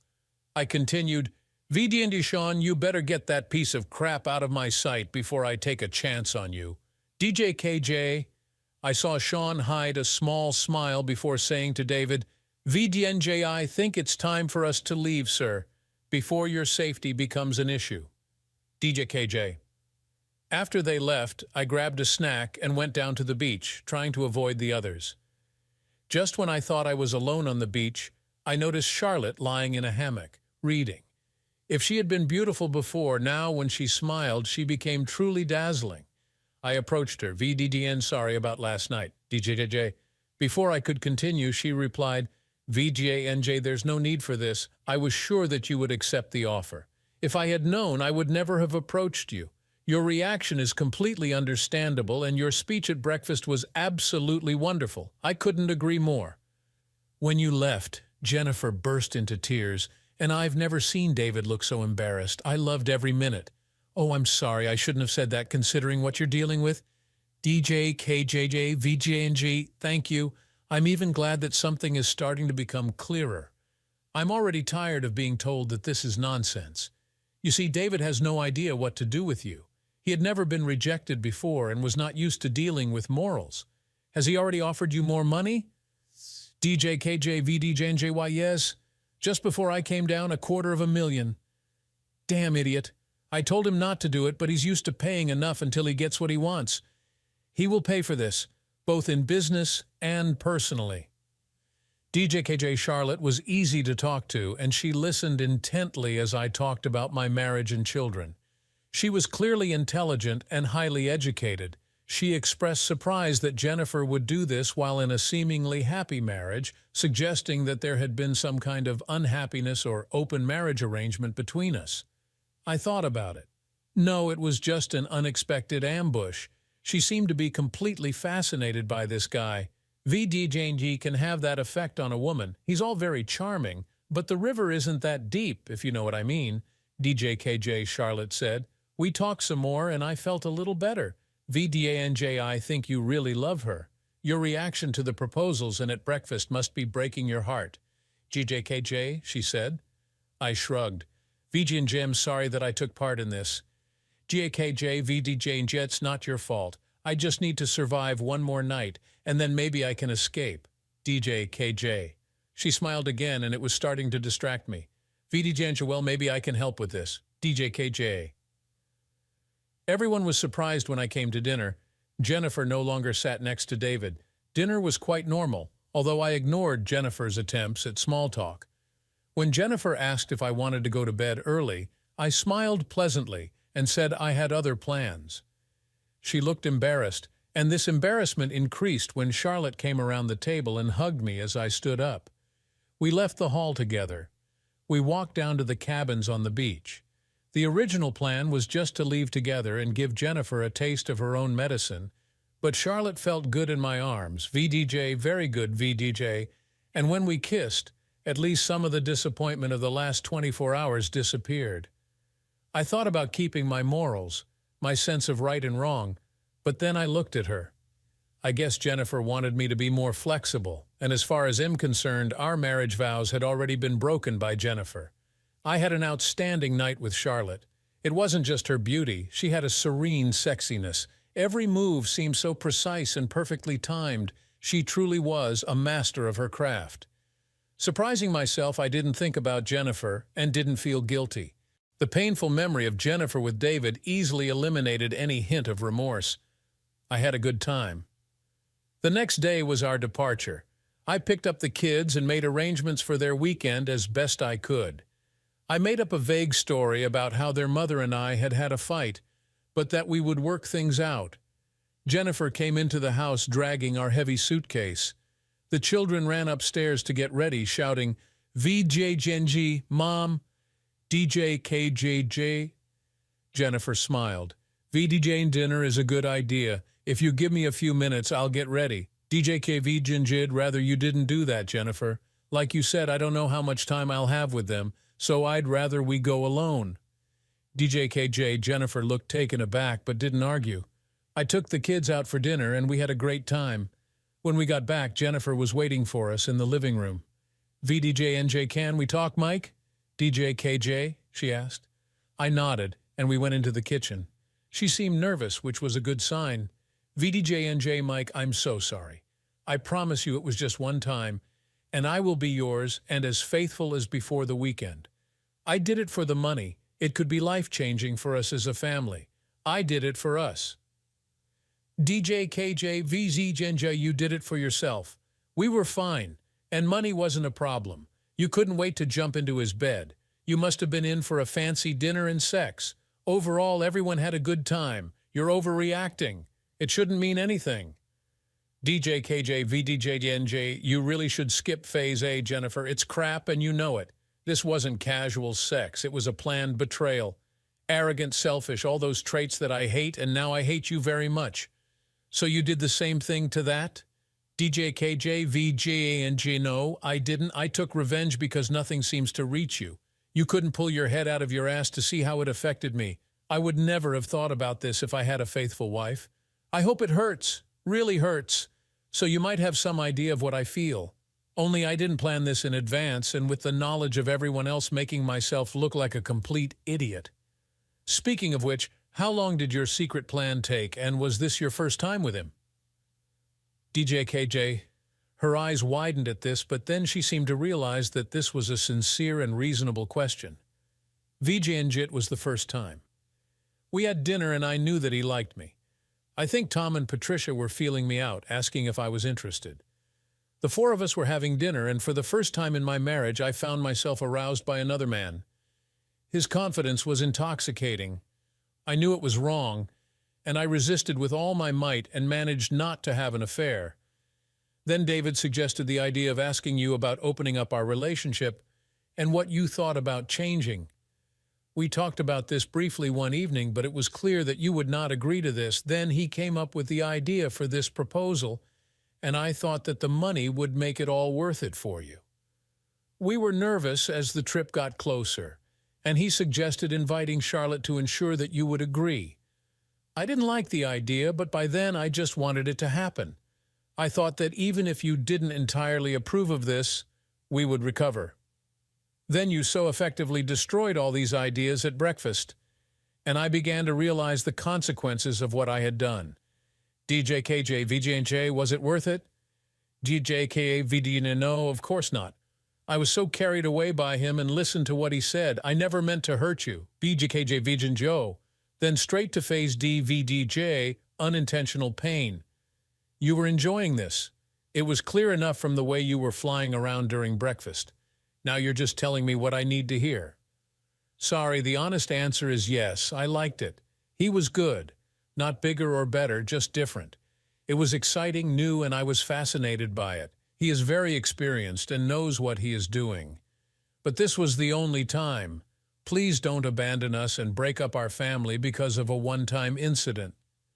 DJ KJ, I found myself smiling wryly. VDJ, and it's funny, but that's exactly how I would describe what you've already done. VDJ destroyed our family because of a one-time act. It's all on you, not me. DJ KJ VDJ&J, you're right. It's all my fault. I'm so sorry. I love you with all my heart. DJ KJ VDJ&J, well, not with all your heart. You gave part of it to him. And even if you claim that you didn't, your love still wasn't enough to keep me faithful. How can I trust you again? I was so trusting because it never occurred to me that you were capable of what you did. I think I don't really know you. I can hardly bring myself to look at you, let alone pretend this didn't happen. DJ KJ. Jennifer recoiled in shock. VJ&J, you can't say that. You love me. DJ KJ VJ&J, I know. I never thought that I could lose you. DJ KJ VJ&J, I agree. You only thought about yourself and your ass, not about me and the children. Sometimes love is not enough. DKJ. I tried to calm down and move away from gaining points in the argument and anger. After a long pause, I continued, VJN, listen, Jennifer, even if we stay together and just forget about it as you suggest, we will never be the same. You destroyed the trust and bond of care we had for each other. You remember that more than anything in the world we cared about each other and the children. We didn't let anyone else get hurt. DJ TJ, VJ&J, Mike, I love you. I made a huge mistake and I'm ready to do anything to get it back. This cannot mean that we will get divorced. JJ, VDJ, to get your way, you tore my heart and threatened me. You don't do that to someone you really love. DJ KJ. Jennifer stared in silence, stunned, not knowing what else to say. VJ&J need to talk about the children. I think the children are better off in separated families than in dysfunctional ones. So from this point of view, the best option is divorce. I agree that you will win custody, but don't try to stop me from seeing them. It will be better for you too. They are listening to me. You are not very good at setting boundaries. DJ TJ, I frowned at the irony of that comment. VJJJ, and they are already testing you. It will be better for you and for them if I remain in their lives. DJKJJ, Jennifer shrugged. VDNG, seriously, Jennifer, no matter what happens, don't stop me from seeing our children. Don't alienate me. I am not a bad guy. I treat them well and love them to bits. You haven't seen how angry I am yet. I will fight you to the end, spend all our money on lawyers, and we will destroy each other in the process. JKKJ, she nodded. VJJNJ, I would never do that. You are a great father and they need you. They will want you to continue to take them with you on trips and practice with them in all sports sections. DJKJJ. I turned and looked at her, surprised by the first comment in which I felt that she was not trying to manipulate me or justify her actions.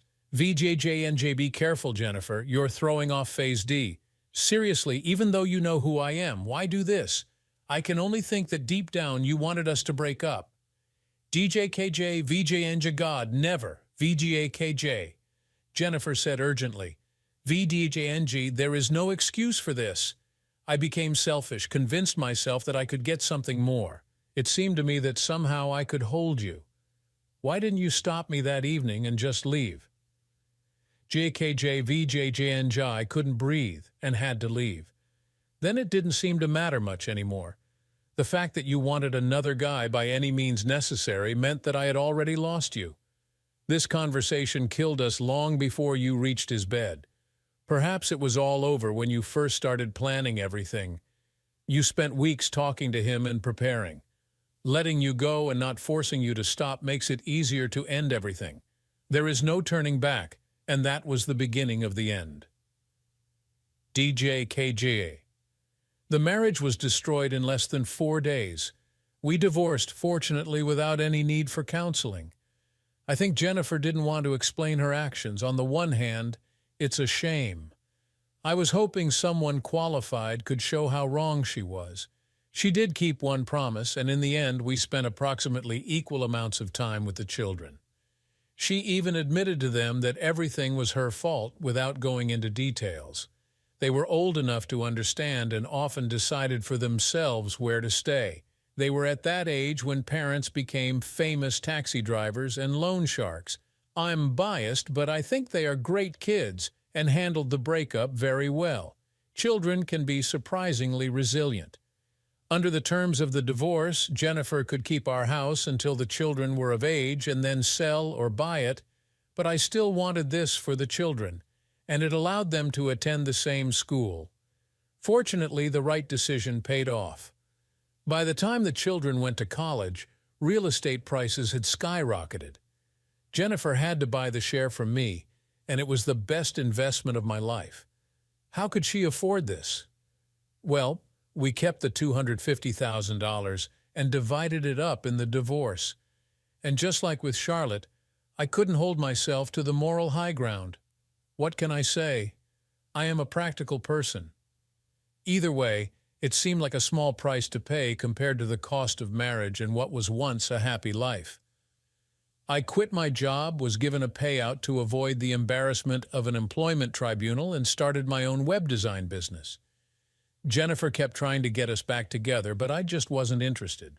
So, was it the right decision to end the relationship? It was messy, and there were certainly no winners, but the initial threats and consequences did not materialize.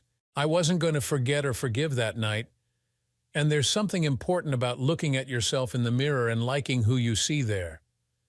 Jennifer tried to reach out several times after our divorce, but I kept my distance.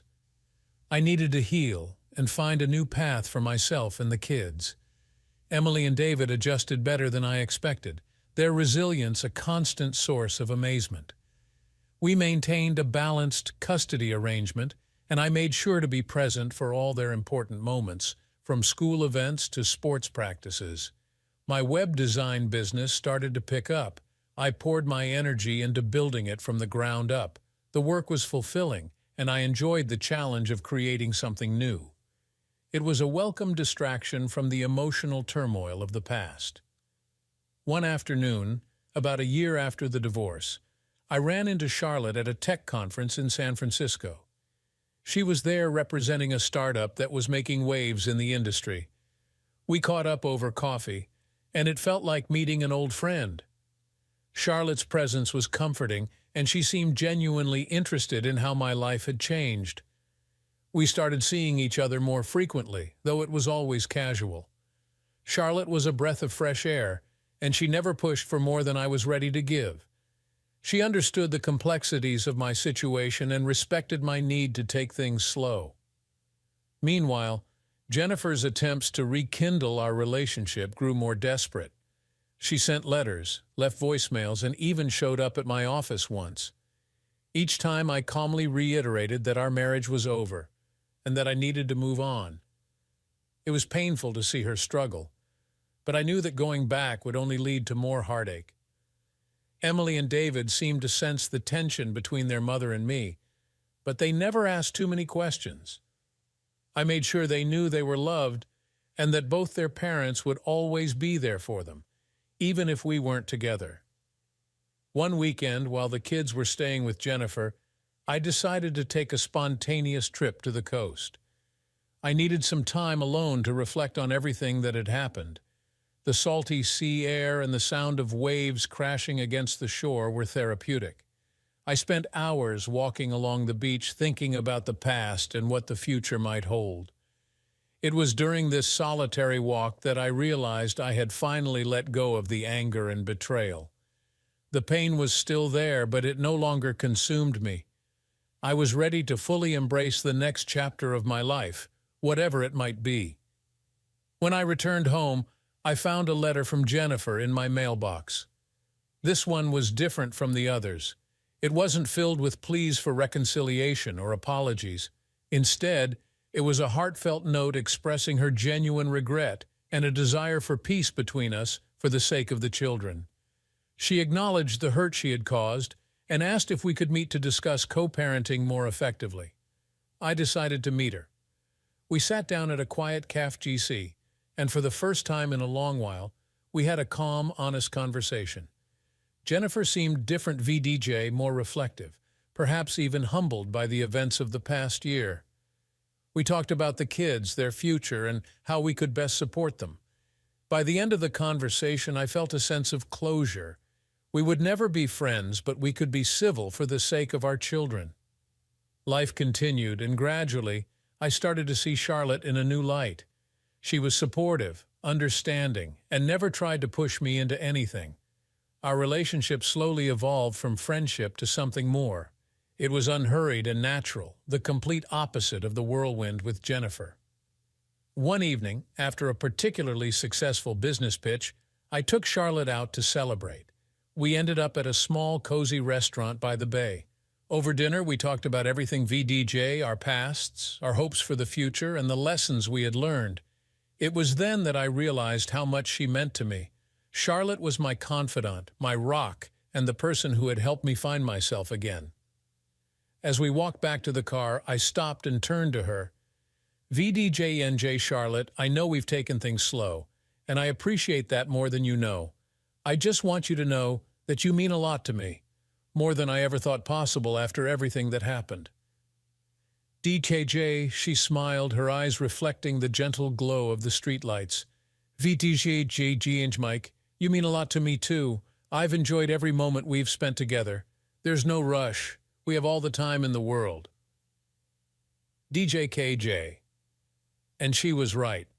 For the first time in a long while, I felt hopeful about the future. The scars of the past would always be there, but they no longer defined me. I was ready to move forward one step at a time with Charlotte by my side. The years passed, and life found a new rhythm. Emily and David grew into remarkable young adults, each carving out their own paths.